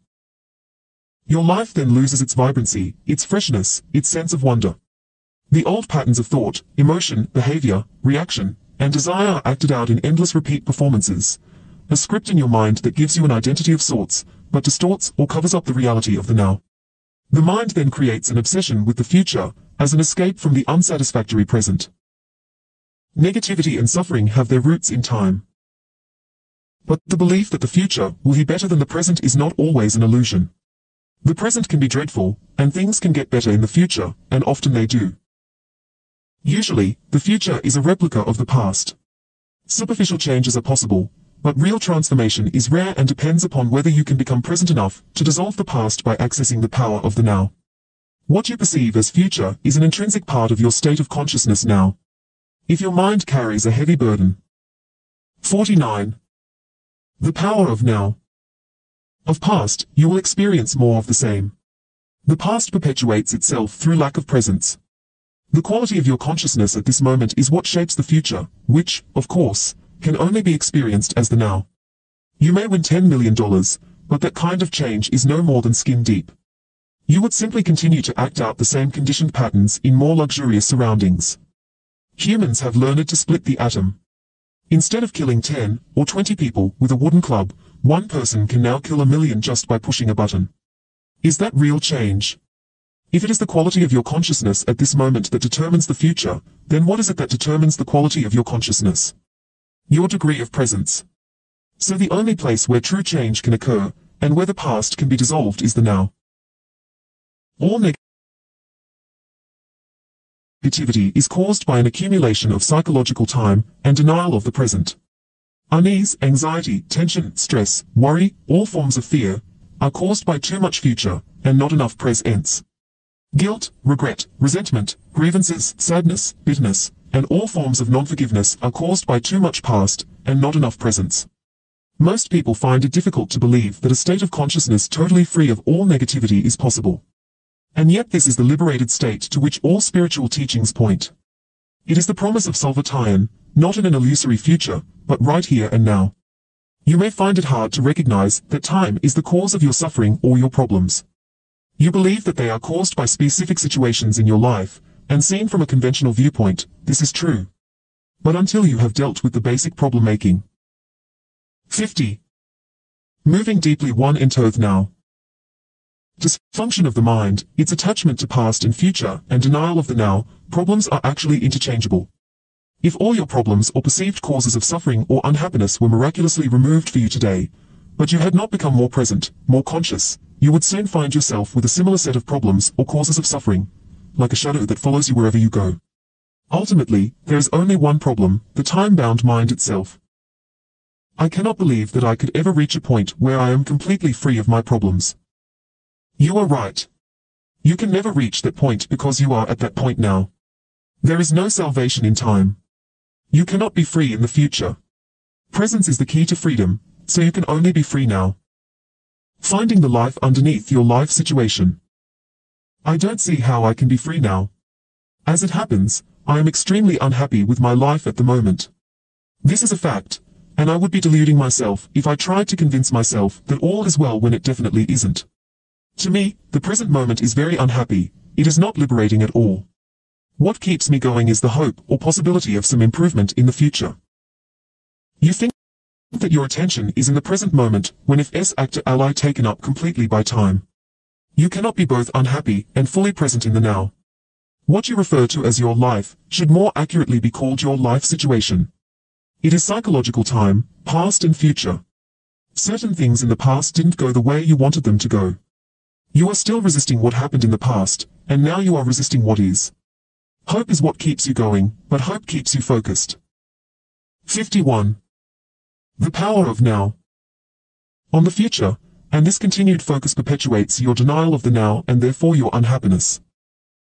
It is true that my present life situation is the result of things that happened in the past, but it is still my present situation, and being stuck in it is what makes me unhappy. Forget about your life situation for a while and pay attention to your life. What is the difference? Your life situation exists in time. Your life is now. Your life situation is mind stuff. Your life is real. Find the narrow gate that leads to life. It is called the now. Narrow your life down to this moment. Your life situation may be full of problems, most life situations are, but find out if you have any problem at this moment. Not tomorrow or in 10 minutes, but now. Do you have a problem now? When you are full of problems, there is no room for anything new to enter, no room for a solution. So whenever you can, make some room, create some space, so that you find the life underneath your life situation. Use your senses fully. Be where you are. Look around. Just look, don't interpret. See the light, shapes, colors, textures. Be aware of the silent presence of each thing. Be aware of the space that allows everything to be. Listen to the sounds, don't judge them. Listen to the silence underneath the sounds. Touch something, anything, and feel and acknowledge its being. Observe the rhythm of your breath. In, feel the air flowing in and out, feel the life energy inside your body. Allow everything to be, within and without. Allow the isness of all things. Move deeply into the now. You are leaving behind the deadening world of mental abstraction. 52. Moving deeply into the now. Of time. You are getting out of the insane mind that is draining you of life energy, just as it is slowly poisoning and destroying the earth. You are awakening out of the dream of time into the present. All problems are illusions of the mind. It feels as if a heavy burden has been lifted. A sense of lightness. I feel clear, but my problems are still there waiting for me, aren't they? They haven't been solved. Am I not just temporarily evading them? If you found yourself in paradise, it wouldn't be long before your mind would say yes, but. Ultimately, this is not about solving your problems. It's about realizing that there are no problems. Only situations, to be dealt with now, or to be left alone and accepted as part of the isness of the present moment until they change, or can be dealt with. Problems are mind-made and need time to survive. They cannot survive in the actuality of the now. Focus your attention on the now and tell me what problem you have at this moment. I am not getting any answer because it is impossible to have a problem when your attention is fully in the now. A situation that needs to be either dealt with or accepted, yes. Why make it into a problem? Why make anything into a problem? Isn't life challenging enough as it is? What do you need problems for? The mind unconsciously loves problems because they give you an identity of sorts. This is normal. 53. The power of now. And it is insane. Problem means that you are dwelling on a situation mentally without there being a true intention or possibility of taking action now, and that you are unconsciously making it part of your sense of self. You become so overwhelmed by your life situation that you lose your sense of life, of being. Or you are carrying in your mind the insane burden of 100 things that you will or may have to do in the future instead of focusing your attention on the one thing that you can do now. When you create a problem, you create pain. All it takes is a simple choice, a simple decision. No matter what happens, I will create no more pain for myself. I will create no more problems. Although it is a simple choice, it is also very radical. You won't make that choice unless you are truly fed up with suffering, unless you have truly had enough. And you won't be able to go through with it unless you access the power of the now. If you create no more pain for yourself, then you create no more pain for others. You also no longer contaminate the beautiful earth, your inner space, and the collective human psyche with the negativity of problem-making. If you have ever been in a life or death emergency situation, you will know that it wasn't a problem. The mind didn't have time to fool around and make it into a problem. In a true emergency, the mind stops, you become totally present in the now, and something infinitely more powerful takes over. This is why there are many reports of ordinary people suddenly becoming capable of incredibly courageous deeds. In any emergency, either you survive or you don't. Either way, it is not a problem. Some people get angry when they hear me say that problems are illusions. I am threatening to take away the sense of who they are. They have invested much time in a false sense of self. For many. 54. Moving deeply into the now. Years, they have unconsciously defined their whole identity in terms of their problems or their suffering. Who would they be without it? A great deal of what people say, think, or do is actually motivated by fear, which of course is always linked with having your focus on the future and being out of touch with the now. As there are no problem-lems in the now, there is no fear either. Should a situation arise that you need to deal with now, your action will be clear and incisive if it arises out of present moment awareness. It is also more likely to be effective. It will not be a reaction coming from the past conditioning of your mind, but an intuitive response to the situation. In other instances, when the time-bound mind would have reacted, you will find it more effective to do nothing, just stay centered in the now. A quantum leap in the evolution of consciousness. I have had glimpses of this state or freedom from mind and time that you describe, but past and future are so overwhelmingly strong that I cannot keep them out for long. The time-bound mode of consciousness is deeply embedded in the human psyche. But what we are doing here is part of a profound transformation that is taking place in the collective consciousness of the planet and beyond, the awakening of consciousness from the dream of matter, form, and separation. The ending of time. We are breaking mind patterns that have dominated human life for eons. Mind patterns that have created unimaginable suffering on a vast scale. I am not using the word evil. It is more helpful to call it unconsciousness or insanity. This breaking up of the old mode of consciousness, or rather unconciousness, is it something we have to do, or will it happen anyway? I mean, is this change inevitable? 55. The power of now. That's a question of perspective. The doing and the happening is in fact a single process. Because you are one with the totality of consciousness, you cannot separate the two. But there is no absolute guarantee that humans will make it. The process isn't inevitable or automatic. Your cooperation is an essential part of it. However you look at it, it is a quantum leap in the evolution of consciousness, as well as our only chance of survival as a race. The joy of being. To alert you that you have allowed yourself to be taken over by psychological time, you can use a simple criterion. Ask yourself, is there joy, ease, and lightness in what I am doing? If there isn't, then time is covering up the present moment, and life is perceived as a burden or a struggle. If there is no joy, ease, or lightness in what you are doing, it does not necessarily mean that you need to change what you are doing. It may be sufficient to change the how. How is always more important than what. See if you can give much more attention to the doing than to the result that you want to achieve through it. Give your fullest attention to whatever the moment presents. This implies that you also completely accept what is, because you cannot give your full attention to something and at the same time resist it. As soon as you honor the present moment, all unhappiness and struggle dissolve, and life begins to flow with joy and ease. When you act out of present moment awareness, whatever you do becomes imbued with a sense of quality, care, and love, even the most simply action. 56. Moving deeply into the now. So do not be concerned with the fruit of your action, just give attention to the action itself. The fruit will come of its own accord. This is a powerful spiritual practice. In the Bhagavad Gita, one of the oldest and most beautiful spiritual teachings in existence, non-attachment to the fruit of your action is called karma yoga. It is described as the path of consecrated action. When the compulsive striving away from the now ceases, the joy of being flows into everything you do. The moment your attention turns to the now, you feel a presence, a stillness, a peace. You no longer depend on the future for fulfillment and satisfaction. You don't look to it for salvation. Therefore, you are not attached to the results. Neither failure nor success has the power to change your inner state of being. You have found the life underneath your life situation. In the absence of psychological time, your sense of self is derived from being, not from your personal past.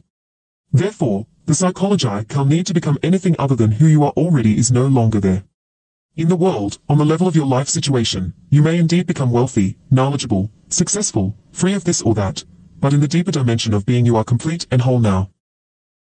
In that state of wholeness, would we still be able or willing to pursue external goals? Of course, but you will not have illusory expectations that anything or anybody in the future will save you or make you happy.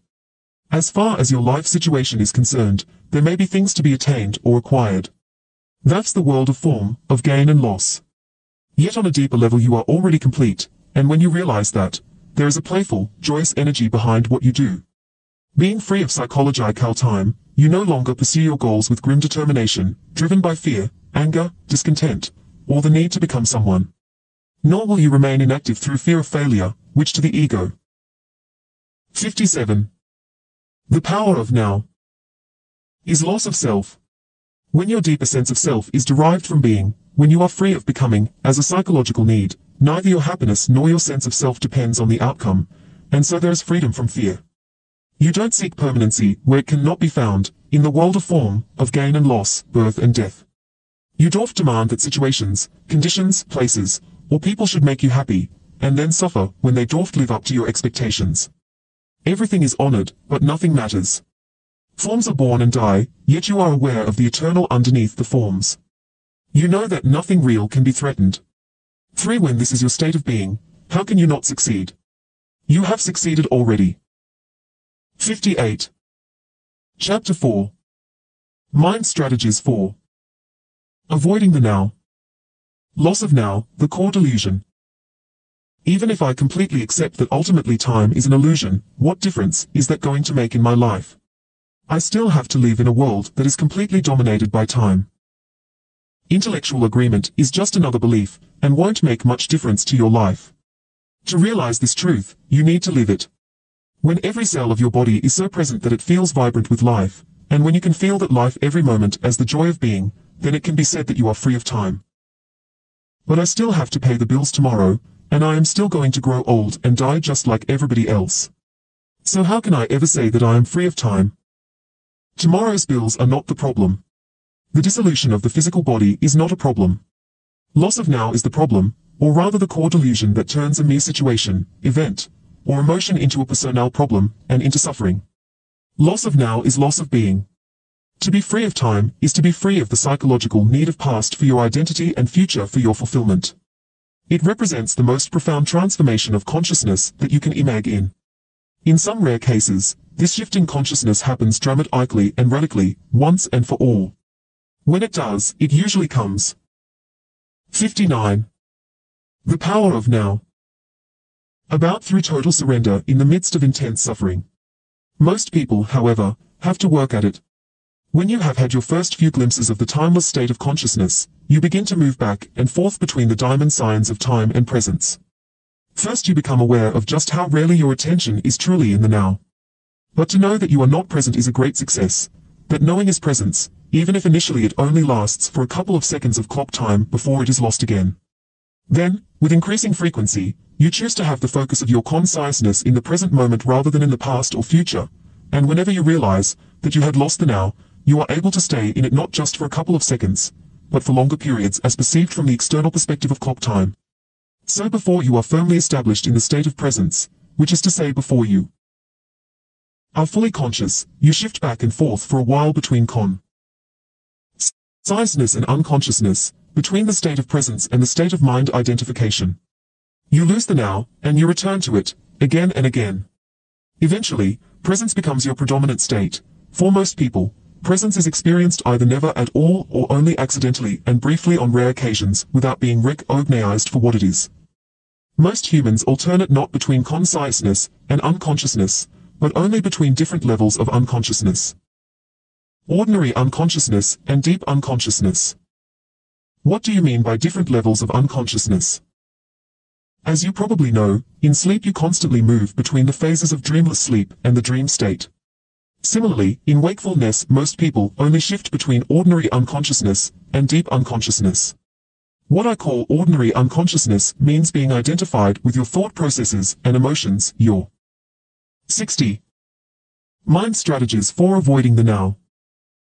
Reactions, desires, and aversions. It is most people's normal state. In that state, you are run by the egoic mind, and you are unaware of being. It is a state not of acute pain or unhappiness, but of an almost continuous low level of unease, discontent, boredom, or nervousness, a kind of background static.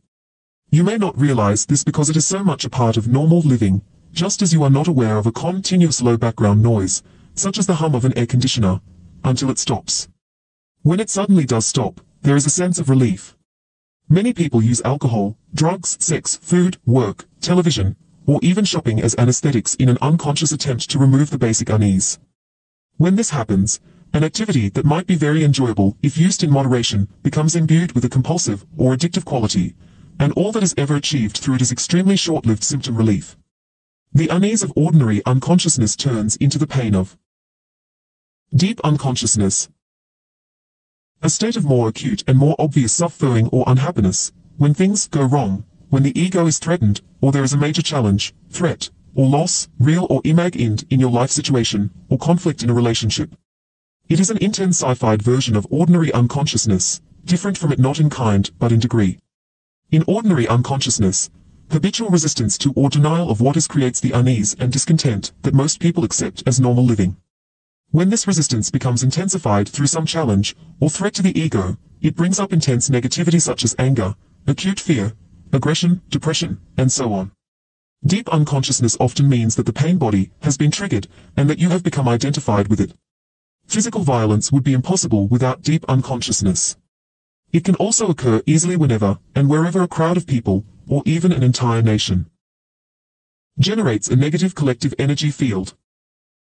The best indicator of your level of consciousness is how you deal with life's challenges when they come.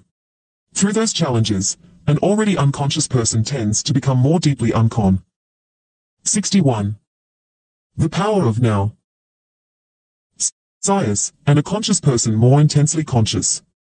You can use a challenge to awaken you, or you can allow it to pull you into even deeper sleep. The dream of ordinary unconsciousness then turns into a nightmare. If you cannot be present even in normal circumstances, such as when you are sitting alone in a room, walking in the woods, or least tending to someone, then you certainly won't be able to stay conscious when something goes wrong, or you are faced with difficult people or situations, with loss or the threat of loss. You will be taken over by a reaction, which ultimately is always some form of fear, and pulled into deep unconsciousness. Those challenges are your tests. Only the way in which you deal with them will show you and others where you are at as far as your state of consciousness is concerned, not how long you can sit with your eyes closed or what visions you see. So it is essential to bring more consciousness into your life in ordinary situations when everything is going relatively smoothly. In this way, you grow in presence power. It generates an energy field in you and around you of a high vibrational frequency. No unconsciousness, no negativity, no discord or violence can enter that field and survive, just as darkness cannot survive in the presence of light. When you learn to be the witness of your thoughts and emotions, which is an essential part of being present, you may be surprised when you first become aware of the background static of ordinary unconsciousness and realize how rarely, if ever, you are truly at ease within yourself. On the level of your thinking, you will find a great deal of resistance in the form of judgment, discontent, and mental projection away from the now. On the emotional level, there will be an undercurrent of unease, tension, boredom, or nervousness. Both are aspects of the mind in its habitual resistance mode. What are they seeking? Carl Jung tells in one Office Book's Ofer conversation he had with a Native American chief, who pointed out to him that in his perception most 62. Mind strategies for avoiding the now. White people have tense faces, staring eyes, and a cruel demeanor. He said, they are always seeking something. What are they seeking? The whites always want something. They are always uneasy and restless. We don't know what they want. We think they are mad. The undercurrent of constant unease started long before the rise of Western industrial civilization, of course, but in Western civilization, which now covers almost the entire globe, including most of the East, it manifests in an unprecedentedly acute form. It was already there at the time of Jesus, and it was there 600 years before that at the time of Buddha, and long before that. Why are you always anxious? Jesus asked his disciples. Can anxious thought add a single day to your life? And the Buddha taught that the root of suffering is to be found in our constant wanting and craving. Resistance to the now as a collective dysfunction is intrinsically connected to loss of awareness of being and forms the basis of our dehumanized industrial civilization. Freud, by the way, also recognized the existence of this undercurrent of unease and wrote about it in his book Civilization and its discontents, but he did not recognize the true root of the unease and failed to realize that freedom from it is possible. This collective dysfunction has created a very unhappy and extraordinarily violent civilization that has become a threat not only to itself, but also to all life on the planet. Dissolving ordinary unconsciousness. So how can we be free of this affliction? Make it conscious.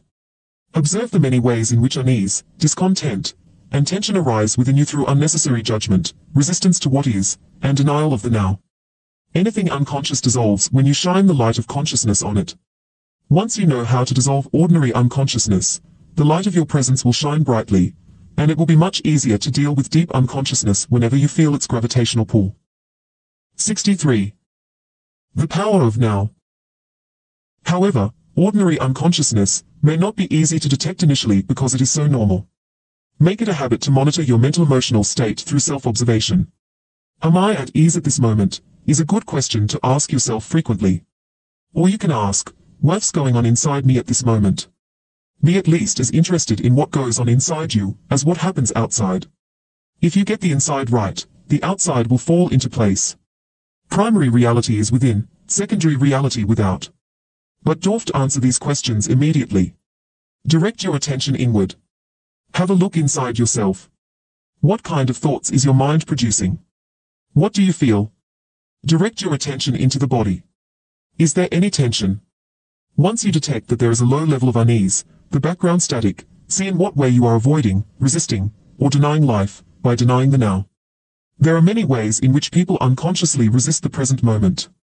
I will give you a few examples. With practice, your power of self-observation, of monitoring your inner state, will become sharpened. Freedom from unhappiness. Do you resent doing what you are doing? It may be your job, or you may have agreed to do something and are doing it, but part of you resents and resists it.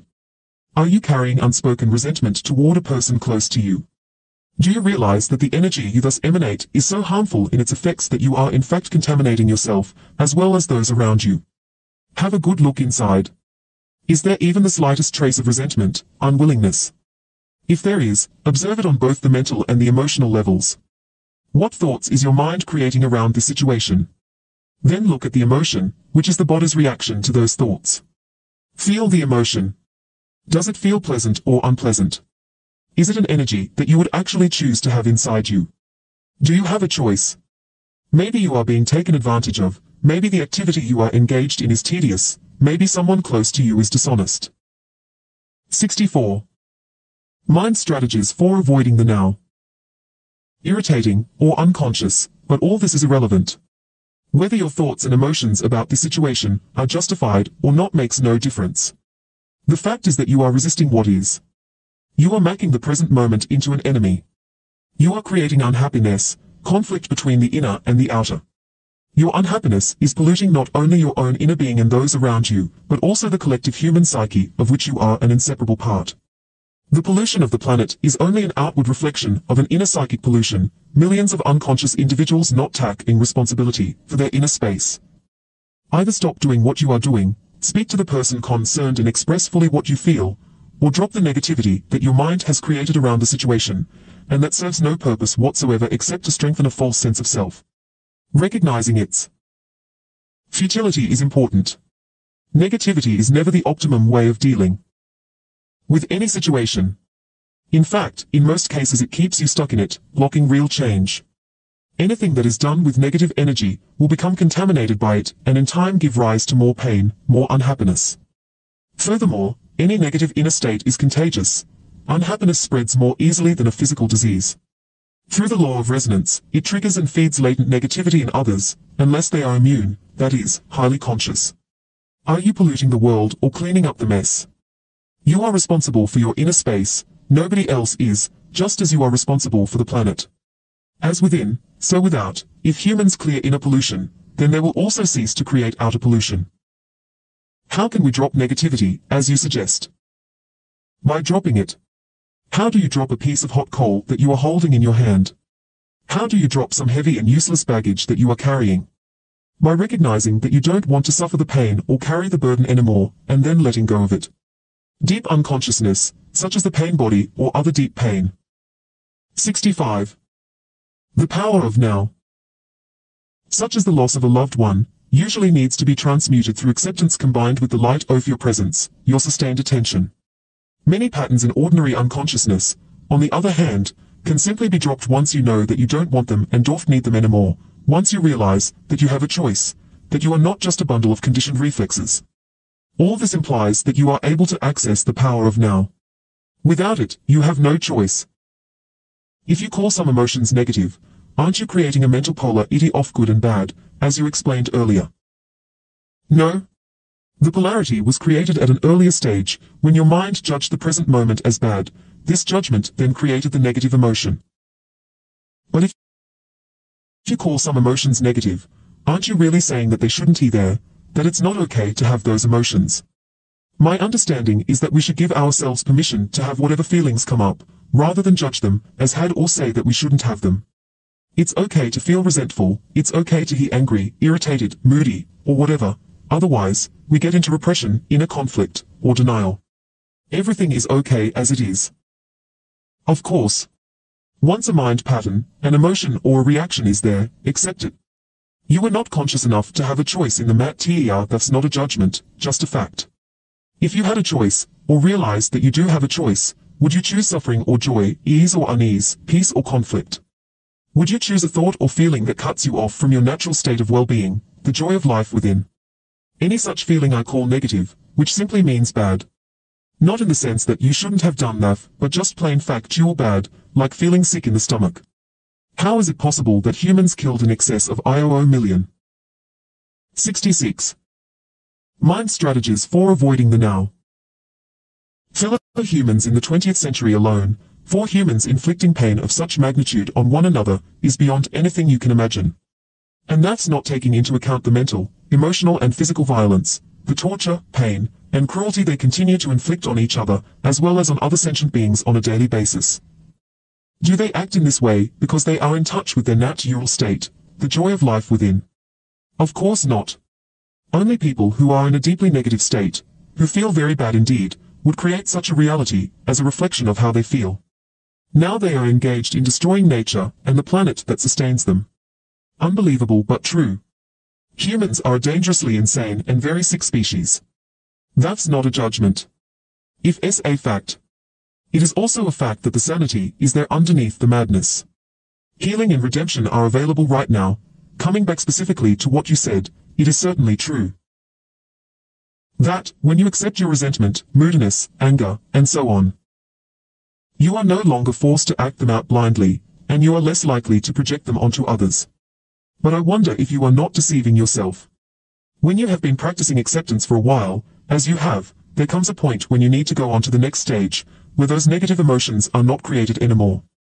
If you don't, your acceptance just becomes a mental label that allows your ego to continue to indulge in unhappiness, and so strengthen its sense of separation from other people, your surroundings, your here and now. As you know, separation is the basis for the ego's sense of identity. True acceptance would transmute those feelings at once. And if you really knew deeply that everything is okay, as you put it, and which of course is true, then would you have those negative feelings in the first place? Without judgment, without resistance to what is, they would not arise. You have an idea in your mind that everything is okay, but deep down you don't really believe it, and so the old mental emotional patterns of resistance are still in place. That's what makes you feel bad. 67. The power of now. That's okay, too. Are you defending your right to be unconscious, your right to suffer? Don't worry, nobody is going to take that away from you. Once you realize that a certain kind of food makes you sick, would you carry on eating that food and keep asserting that it is okay to be sick? Wherever you are, be there totally. Can you give some more examples of ordinary unconsciousness? See if you can catch yourself complaining, in either speech or thought, about a situation you find yourself in, what other people do or say, your surroundings, your life situation, even the weather. To complain is always non-acceptance of what is. It invariably carries an unconscious negative charge. When you complain, you make yourself into a victim. When you speak out, you are in your power. So change the situation by taking action, or by speaking out if necessary, or possible, leave the situation, or accept it. All else is madness. Ordinary unconsciousness is always linked in some way with denial of the now. The now, of course, also implies the here. Are you resisting your here and now? Some people would always rather be somewhere else. Their here is never good enough. Through self-observation, find out if that is the case in your life. Wherever you are, be there totally. If you find your here and now intolerable and it makes you unhappy, you have three options: remove yourself from the situation, change it, or accept it totally. If you want to take responsibility for your life, you must choose one of those three options, and you must choose now. Then accept the consequences. No excuses. No negativity. No psychic pollution. Keep your inner space clear. If you take any action, leaving or changing your situation, drop the negativity first, if at all possible. Action arising out of insight into what is required is more effective than action arising out of negativity. 68. Mind strategies for avoiding the now. Any action is often better than no action, especially if you have been stuck in an unhappy situation for a long time. If it is a mistake, at least you learn something, in which case IFS no longer a mistake. If you remain stuck, you learn nothing. Is fear preventing you from taking action? Acknowledge the fear, watch it, take your attention into it, be fully present with it. Doing so cuts the link between the fear and your thinking. Don't let the fear rise up into your mind. Use the power of the now. Fear cannot prevail against it. If there is truly nothing that you can do to change your here and now, and you can't remove yourself from the situation, then accept your here and now totally by dropping all inner resistance. The false, unhappy self that loves feeling miserable, resentful, or sorry for itself can then no longer survive. This is called surrender. Surrender is not weakness. There is great strength in it. Only a surrendered person has spiritual power. Through surrender, you will be free internally of the situation. You may then find that the situation changes without any effort on your part. In any case, you are free. Or is there something that you should be doing but are not doing it?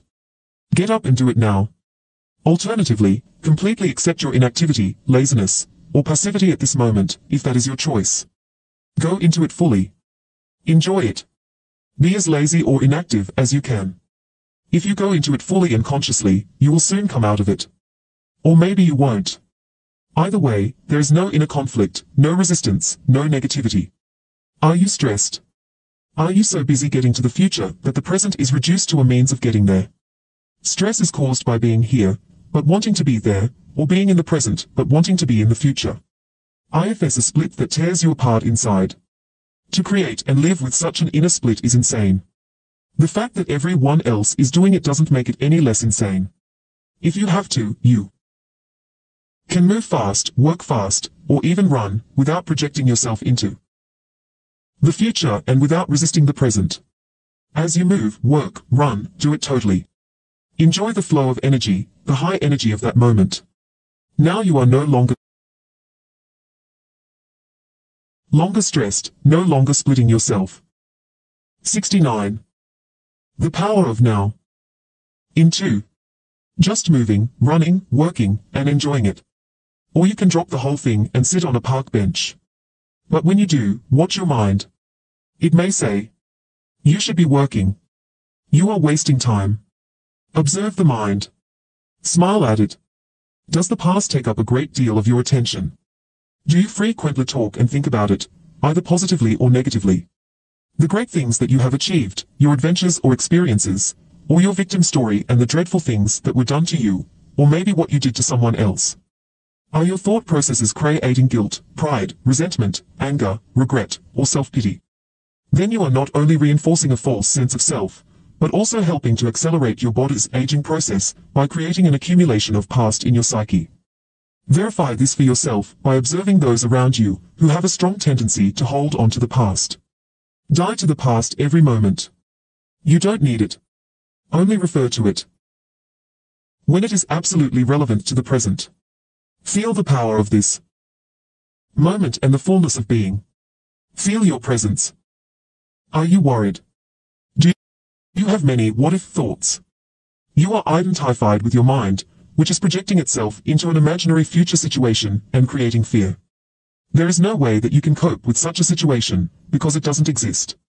If it's a mental phantom, you can stop this health and life-corroding insanity simply by acknowledging the present moment. Become aware of your breathing. Feel the air flowing in and out of your body. Feel your inner energy field. All that you ever have to deal with, cope with, in real life, as opposed to imaginary mind projections, is this moment. Ask yourself what problem you have right now, not next year, tomorrow, or 5 minutes from now. What is wrong with this moment? You can always cope with the now, but you can never cope with the future. 70. Mind strategies for avoiding the now. Nor do you have to. The answer, the strength, the right action, or the resource will be there when you need it, not before, not after. One day I'll make it. Is your goal taking up so much of your attention that you reduce the present moment to a means to an end? Is it taking the joy out of your doing? Are you waiting to start living? If you develop such a mind pattern, no matter what you achieve or get, the present will never be good enough, the future will always seem better. A perfect recipe for permanent dissatisfaction and non-fulfillment, do you agree? Are you a habitual waiter? How much of your life do you spend waiting? What I call small-scale waiting is waiting in line at the post office, in a traffic jam, at the airport, or waiting for someone to arrive, to finish work, and so on. Large-scale waiting is waiting for the next vacation, for a better job, for the children to grow up, for a truly meaningful relationship, for success, to make money, to be to become enlightened. It is not uncommon for people to spend their whole life waiting to start living. Waiting is a state of mind. Basically, it means that you want the future, you don't want the present. You don't want what you've got, and you want what you haven't got. With every kind of waiting, you unconsciously create inner conflict between your here and now, where you don't want to be, and the projected future, where you want to be. This greatly reduces the quality of your life by making you lose the present. There is nothing wrong with striving to improve your life situation. You can improve your life situation, but you cannot improve your life. Life is primary. Life is your deepest inner being. It is already whole, complete, perfect. Your life situation consists of your circumstances and your experiences. There is nothing wrong with setting goals and striving to achieve things.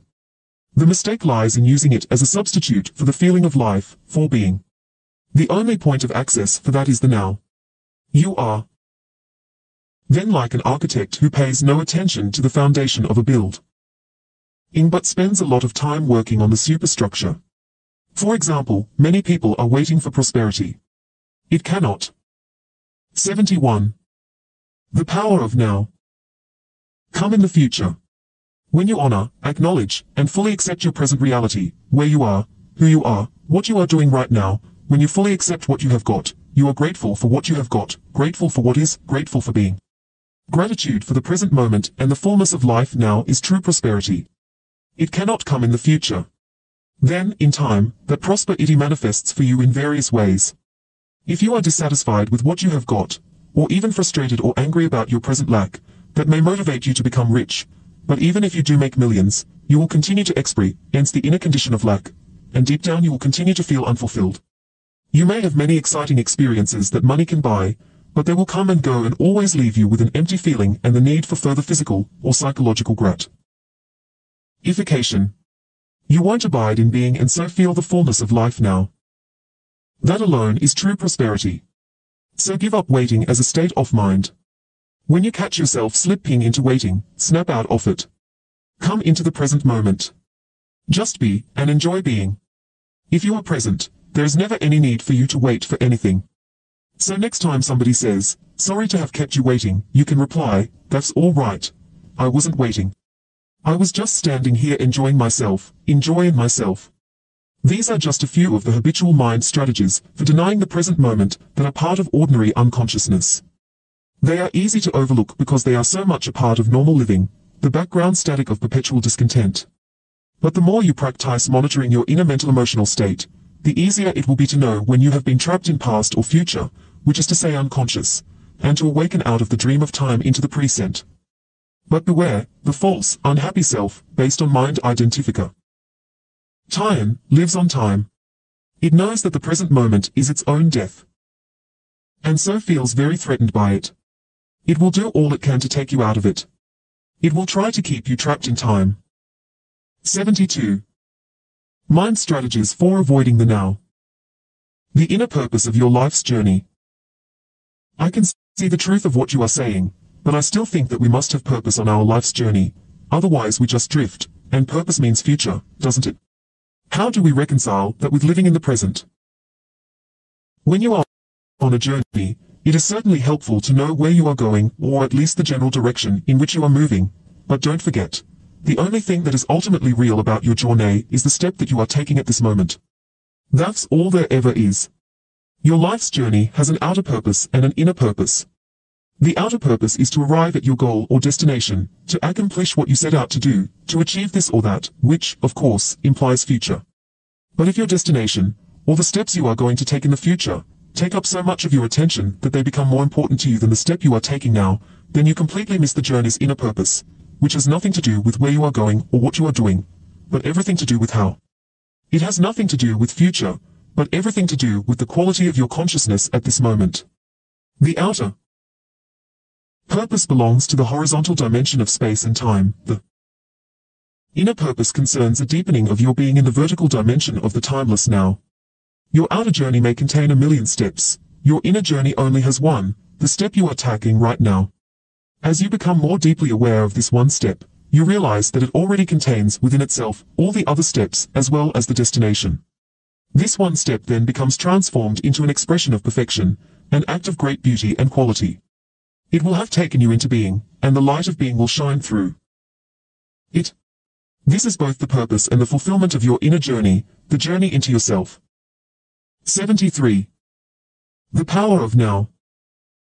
Does it matter whether we achieve our outer purpose, whether we succeed or fail in the world? It will matter to you as long as you haven't realized your inner purpose. After that, the outer purpose is just a game that you may continue to play simply because you enjoy it.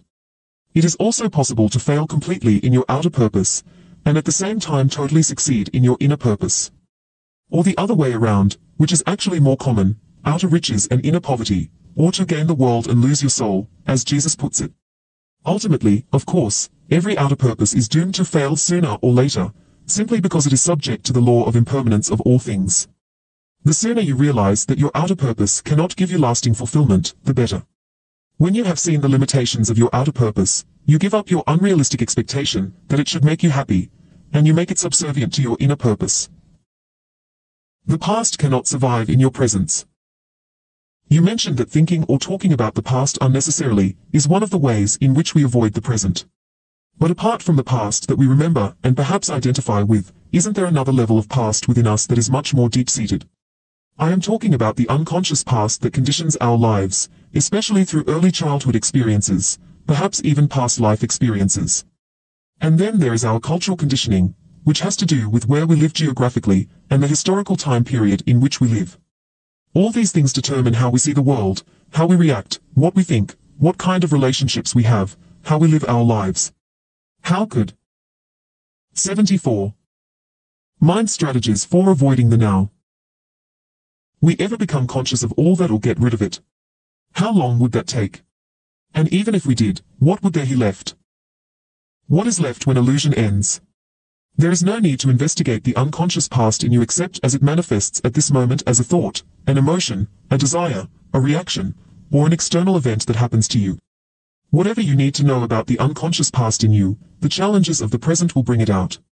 If you delve into the past, it will become a bottomless pit. There is always more. You may think that you need more time to understand the past or become free of it, in other words, that the future will eventually free you of the past. This is a delusion. Only the present can free you of the past. More time cannot free you of time. Access the power of now. That is the key. What is the power of now? None other than the power of your presence, your consciousness liberated from thought forms. So deal with the past on the level of the present. The more attention you give to the past, the more you energize it, and the more likely you are to make a self out of it. Don't misunderstand, attention is essential, but not to the past as past. Give attention to the present, give attention to your behavior, to your reactions, moods, thoughts, emotions, fears, and desires as they occur in the present. There's the past in you. If you can be present enough to watch all those things, not critically or analytically, but non-judgmentally, then you are dealing with the past and dissolving it through the power of your presence. You cannot find yourself by going into the past. You find yourself by coming into the present. Isn't it helpful to understand the past and so understand why we do certain things, react in certain ways, or why we unconsciously create our particular kind of drama, patterns in relationships, and so on. 75. The power of now. As you become more conscious of your present reality, you may suddenly get certain insights as to why your conditioning functions in those particular ways. For example, why your relationships follow certain patterns. And you may remember things that happened in the past or see them more clearly. That is fine and can be helpful, but it is not essential. What is essential is your conscious presence. That dissolves the past. That is the transformative agent. So don't seek to understand the past, but be as present as you can. The past cannot survive in your presence. It can only survive in your absence. 76. Chapter 5. The state of presence. It's not what you think it is. You keep talking about the state of presence as the key. I think I understand it intellectually, but I don't know if I have ever truly experienced it. I wonder, is it what I think it is, or is it something entirely different? If it's not what you think it is, you can't think about presence, and the mind can't understand it. Understanding presence is being present. Try a little experiment. Close your eyes and say to yourself, I wonder what my next thought is going to be. Then become very alert and wait for the next thought. Be like a cat watching a mouse hole. What thought is going to come out of the mouse hole? Try it now. Well, I had to wait for quite a long time before a thought came in. Exactly. As long as you are in a state of intense presence, you are free of thought. You are still, yet highly alert. The instant your conscious attention sinks below a certain level, thought rushes in. The mental noise returns, the stillness is lost. You are back in time. 77. The power of now. To test the degree of presence, some Zen masters have been known to creep up on their students from behind and suddenly hit them with a stick. Quite a shock. If the student had been fully present and in a state of alertness, if he had kept his loin girded and his lamp burning, which is one of the analogies that Jesus uses for presence, he would have noticed the master coming up from behind and stopped him or stepped aside. But if he were hit, that would mean he was immersed in thought, which is to say absent, unconscious. To stay present in everyday life, it helps to be deeply rooted within yourself, otherwise, the mind, which has incredible momentum, will drag you along like a wild river. What do you mean by rooted within yourself? It means to inhabit your body fully. To always have some of your attention in the inner energy field of your body. To feel the body from within, so to speak.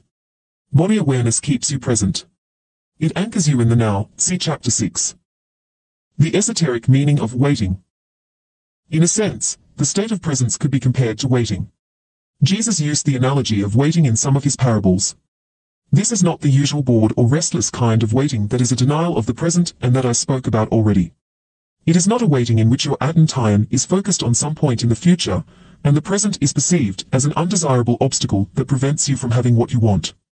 There is a qualitatively different kind of waiting, one that requires your total alertness. Something could happen at any moment, and if you are not absolutely awake, absolutely still, you will miss it. This is the kind of waiting Jesus talks about. In that state, all your attention is in the now. There is none left for daydreaming, thinking, remembering, anticipating. There is no tension in it, no fear, just alert presence. You are present with your whole being, with 78. The state of presence. Every cell of your body. In that state, the you that has a past and a future, the personality if you like, is hardly there anymore. And yet nothing of value is lost. You are still essentially yourself. In fact, you are more fully yourself than you ever were before, or rather it is only now that you are truly yourself. Be like a servant waiting for the return of the master, says Jesus. The servant does not know at what hour the master is going to come. So he stays awake, alert, poised, still, lest he miss the master's arrival. In another parable, Jesus speaks of the 5 careless, or unconscious, women who do not have enough oil consciousness to keep their lamps burning, stay present, and so miss the bridegroom, the now, and oft get to the wedding feast, enlightenment. These 5 stand in contrast to the 5 wise women who have enough oil, stay conscious.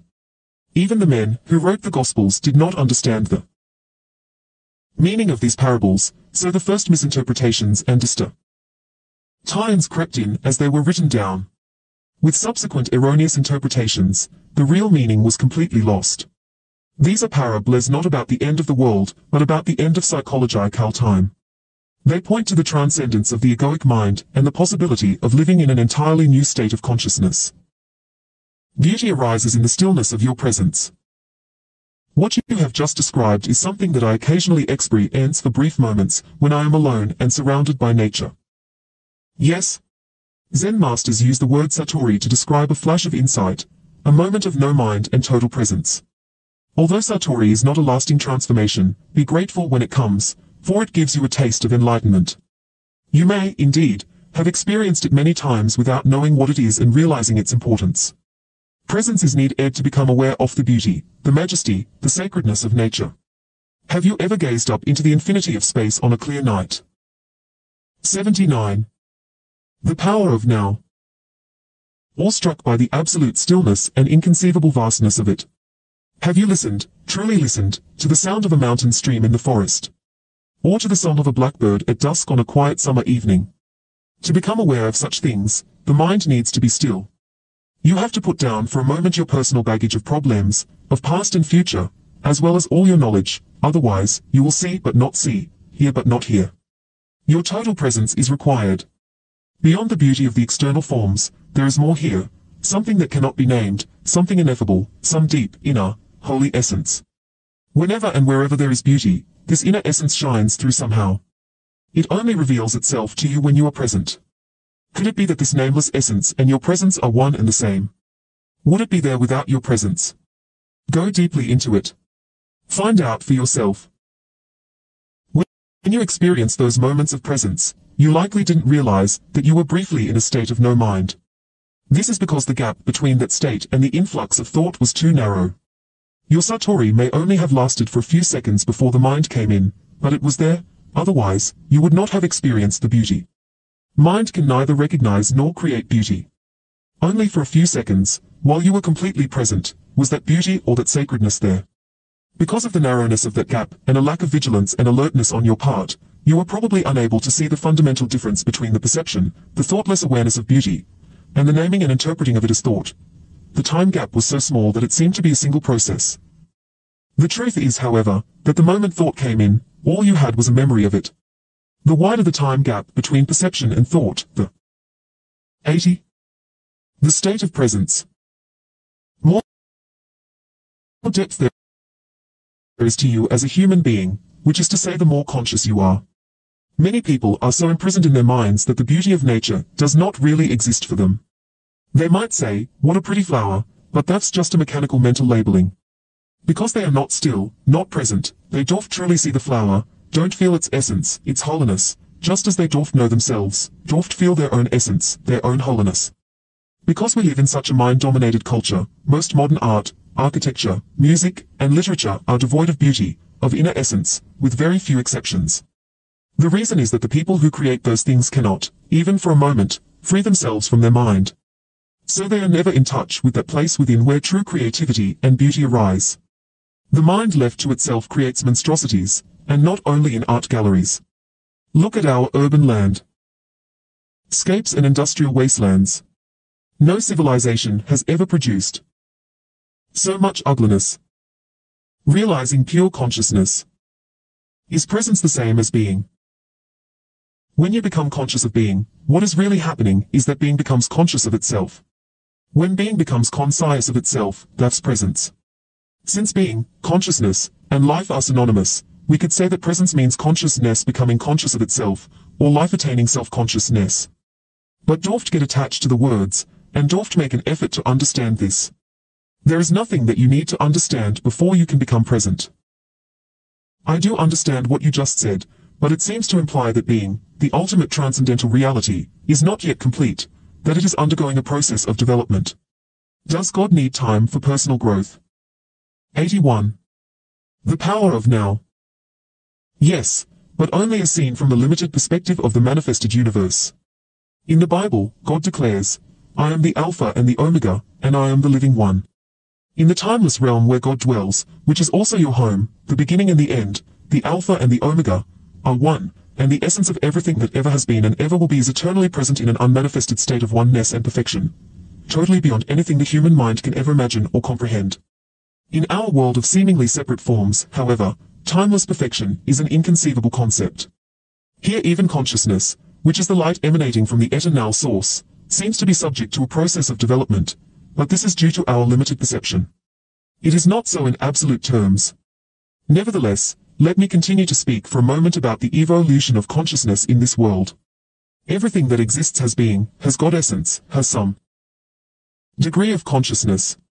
Even a stone has rudimentary consciousness, otherwise it would not be, and its atoms and molecules would disperse. Everything is alive. The sun, the earth, plants, animals, humans, all are expressions of consciousness in varying degrees, consciousness manifesting as form. The world arises when consciousness takes on shapes and forms, thought forms and material forms. Look at the millions of life forms on this planet alone. In the sea, on land, in the air, and then each life form is replicated millions of times. To what end? Is someone or something playing a game with form? This is what the ancient seers of India asked themselves. They saw the world as Lila, a kind of divine game that God is playing. The individual life forms are obviously not very important in this game. In the sea, most life forms don't survive for more than a few minutes after being born. The human form turns to dust pretty quickly too, and when it is gone it is as if it had never been. Is that tragic or cruel?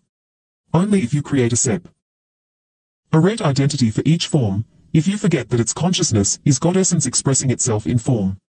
But you don't truly know that until you realize your own God essence as pure consciousness. 82. The state of presence. If a fish is born in your aquarium and you call it John, write out a birth certificate, tell him about his family history, and 2 minutes later he gets eaten by another fish, that's tragic. But IFS only tragic because you projected a separate self where there was none. You got hold of a fraction of a dynamic process, a molecular dance, and made a separate entity out of it. Consciousness takes on the disguise of forms until they reach such complexity that it completely loses itself in them. In present-day humans, consciousness is completely identified with its disguise. It only knows itself as form and therefore lives in fear of the annihilation of its physical or psychological form. This is the egoic mind, and this is where considerable dysfunction sets in. It now looks as if something had gone very wrong somewhere along the line of evolution. But even this is part of Lila, the divine game. Finally, the show of suffering created by this apparent dysfunction forces consciousness to disidentify from form and awakens it from its dream of form. It regains self-consciousness, but it is at a far deeper level than when it lost it. This process is explained by Jesus in his parable of the lost son, who leaves his father's home, squanders his wealth, becomes destitute, and is then forced by his suffering to return home. When he does, his father loves him more than before. The son's state is the same as it was before, yet not the same. It has an added dimension of depth. The parable describes a journey from unconscious perfection, through apparent imperfection, and evil to conscious perfection. Can you now see the deeper and wider significance of becoming present as the watcher of your mind? Whenever you watch the mind, you withdraw consciousness from mind forms, which then becomes what we call the watcher or the witness. Consequently, the watcher, pure consciousness beyond form, becomes stronger, and the mental formations become weaker. When we talk about watching the mind, we are personalizing an event that is truly of cosmic significance. Through you, consciousness is awakening out of its dream of identifying cation with form and withdrawing from form. This foreshadows, but 83. The power of now is already part of an event that is probably still in the distant future, as far as chronological time is concerned. The event is called the end of the world. When consciousness frees itself from its identification with physical and mental forms, it becomes what we may call pure, or enlightened consciousness, or presence. This has already happened in a few individuals, and it seems destined to happen soon on a much larger scale, although there is no absolute guarantee that it will happen. Most humans are still in the grip of the egoic mode of consciousness, identified with their mind and run by their mind. If they do not free themselves from their mind in time, they will be destroyed by it. They will experience increasing confusion, conflict, violence, illness, despair, madness. Egoic mind has become like a sinking ship. If you don't get off, you will go down with it. The collective egoic mind is the most dangerously insane and destructive entity ever to inhabit this planet. What do you think will happen on this planet if human consciousness remains unchanged? Already for most humans, the only respite they find from their own minds is to occasionally revert to a level of consciousness below thought. Everyone does that every night during sleep. But this also happens to some extent through sex, alcohol, and other drugs that suppress excessive mind activity. If it weren't for alcohol, tranquilizers, antidepressants, as well as the illegal drugs, which are all consumed in vast quantities, the insanity of the human mind would become even more glaringly obvious than it is already. I believe that, if deprived of their drugs, a large part of the population would become a danger to themselves and others. These drugs, of course, simply keep you stuck in dysfunction. Their widespread use only delays the breakdown of the old mind structures and the emergence. 84. The state of presence. Of higher consciousness. While individual users may get some relief from the daily torture inflicted on them by their minds, they are prevented from generating enough conscious presence to rise above thought and so find true liberation. Falling back to a level of consciousness below mind, which is the pre-thinking level of our distant ancestors, and of animals and plants, is not an option for us. There is no way back. If the human race is to survive, it will have to go on to the next stage. Consciousness is evolving throughout the universe in billions of forms. So even if we didn't make it, this wouldn't matter on a cosmic scale. No gain in consciousness is ever lost, so it would simply express itself through some other form. But the very fact that I am speaking here, and you are listening, or reading this is a clear sign that the new consciousness is gaining a foothold on the planet. There is nothing personal in this. I am not teaching you. You are consciousness, and you are listening to yourself. There is an Eastern saying, the teacher and the taught together create the teaching. In any case, the words in themselves are not important. They are not the truth, they only point to it. I speak from presence, and as I speak, you may be able to join me in that state. Although every word that I use has a history, of course, and comes from the past, as all language does, the words that I speak to you now are carriers of the high energy frequency of presence, quite apart from the meaning they convey as words. Silence is an even more potent carrier of presence, so when you read this or listen to me speak, be aware of the silence between and underneath the words. Be aware of the gaps. To listen to the silence, wherever you are, is an easy and direct way of becoming present. Even if there is noise, there is always some silence underneath and in between the sounds. Listening to the silence immediately creates stillness inside you. Only the stillness in you can perceive the silence outside. And what is stillness other than presence, consciousness? Freed from thought forms. Here is the living realization of what we have been talking about. 85. The power of now. Christ, the reality of your divine presence. Don't get attached to any one word. You can substitute Christ for presence, if that is more meaningful to you. Christ is your God essence or the self, as it is sometimes called in the East. The only difference between Christ and presence is that Christ refers to your indwelling divinity regardless of whether you are conscious of it or not, whereas presence means your awakened divinity, or God essence.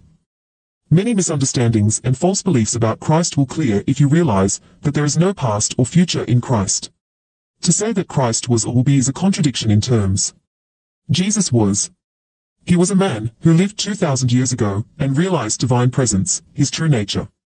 And so he said, before Abraham was, I am. He did not say, I already existed before Abraham was born. That would have meant that he was still within the dimension of time and form identity. The words I am used in a sentence that starts in the past tense indicate a radical shift, a discontinuity in the temporal diamond. Sion. It is a Zen-like statement of great profundity. Jesus attempted to convey directly, not through discursive thought, the meaning of presence, of self-realization. He had gone beyond the consciousness dimension governed by time, into the realm of the timeless. The dimension of eternity had come into this world. Eternity, of course, does not mean endless time, but no time. Thus, the man Jesus became Christ, a vehicle for pure consciousness. And what is God's self-definition in the Bible? Did God say, I have always been, and I always will be? Of course not. That W told have given reality to past and future. God said, I am that I am. No time here, just presence. The second coming of Christ is a transformation of human consciousness, a shift from time to presence, from thinking to pure. 86. The state of presence. Consciousness, not the arrival of some man or woman. If Christ were to return tomorrow in some externalized form, what could he or she possibly say to you other than this? I am the truth. I am divine presence. I am eternal life. I am within you. I am here. I am now. Never personalize Christ. Don't make Christ into a form identity. Avatars, divine mothers, enlightened masters, the very few that are real, are not special as persons. Without a false self to uphold, defend, and feed, they are more simple, more ordinary than the ordinary man or woman. Anyone with a strong ego would regard them as insignificant or, more likely, not see them at all. If you are drawn to an enlightened teacher, it is because there is already enough presence in you to recognize presence in another. There were many people who did not recognize Jesus or the Buddha, as there are and always have been many people who are drawn to false teachers. Egos are drawn to bigger egos. Darkness cannot recognize light. Only light can recognize light. So don't believe that the light is outside you, or that it can only come through one particular form. If only your master is an incarnation of God, then who are you? Any kind of exclusivity is identification with form, and identification with form means ego, no matter how well disguised. Use the master's presence to reflect your own identity beyond name and form back to you, and to become more intensely present yourself. You will soon realize that there is no mine or yours in presence. Presence is one. Group work can also be helpful for intensifying the light of your presence. A group of people coming together in a state of presence generates a collective energy field of great intensity. It not only raises the degree of presence of each member of the group, but also helps to free the collective human consciousness from its current state of 87. The power of now. Mind dominance. This will make the state of presence increasingly more accessible to individuals. However, unless at least one member of the group is already firmly established in it and thus can hold the energy frequency of that state, the egoic mind can easily reassert itself and sabotage the group's endeavors. Although group work is invaluable, it is not enough, and you must not come to depend on it. Nor must you come to depend on a teacher or a master, except during the transitional period, when you are learning the meaning and practice of presence. 88. Chapter 6. The inner body. Being is your deepest self. You spoke earlier about the importance of having deep roots within or inhabiting the body. Can you explain what you meant by that? The body can become a point of access into the realm of being. Let's go into that more deeply now. I am still not quite sure if I fully understand what you mean by being. Water. What do you mean by that? I don't understand it. This is what a fish would say if it had a human mind. Please stop trying to understand being. You have already had significant glimpses of being, but the mind will always try to squeeze it into a little box and then put a label on it. It cannot be done. It cannot become an object of knowledge. In being, subject and object merge into one. Being can be felt as the ever-present I am that is beyond name and form. To feel and thus to know that you are and to abide in that deeply rooted state is enlightenment, is the truth that Jesus says will make you free. Free from what? 89. The power of now. Free from the illusion that you are nothing more than your physical body and your mind.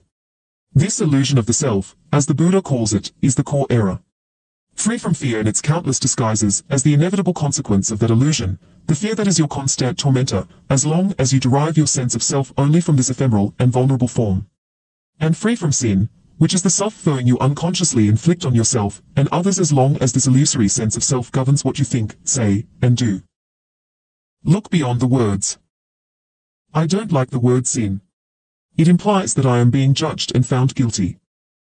I can understand that. Over the centuries, many erroneous views and interpretations have accumulated around words such as sin, due to ignorance, misunderstanding, or a desire to control, but they contain an essential core of truth. If you are unable to look beyond such interpretations, and so cannot recognize the reality to which the word points, then don't use it. Don't get stuck on the level of words. A word is no more than a means to an end. If it's an abstraction, not unlike a signpost, it points beyond itself. The word honey isn't honey. You can study and talk about honey for as long as you like, but you won't really know it until you taste it. After you have tasted it, the word becomes less important to you. You won't be attached to it anymore. Similarly, you can talk or think about God continuously for the rest of your life, but does that mean you know, or have even glimpsed the reality to which the word points? It really is no more than an obsessive attach. Meant to a signpost, a mental idol. The reverse also applies if, for whatever reason, you dislike the word honey, that might prevent you from ever tasting it. If you had a strong aversion to the word God, which is a negative form of attachment, you may be denying not just the word, but also the real ity to which it points. You would be cutting yourself off from the possibility of experiencing that reality. All this is, of course, intrin. 90. The inner body. Sick ally connected with being identified with your mind. So, if a word doesn't work for you anymore, then drop it and replace it with one that does work. If you don't like the word sin, then call it unconsciousness or insanity. That may get you closer to the truth, the reality behind the word, than a long misused word like sin, and leaves little room for guilt. J don't like those words either. They imply that there is something wrong with me. I am being judged. Of course there is something wrong with you, and you are not being judged. I don't mean to offend you personally, but do you not belong to the human race that has killed over 1 million members of their own species in the 20th century alone? You mean guilt by association.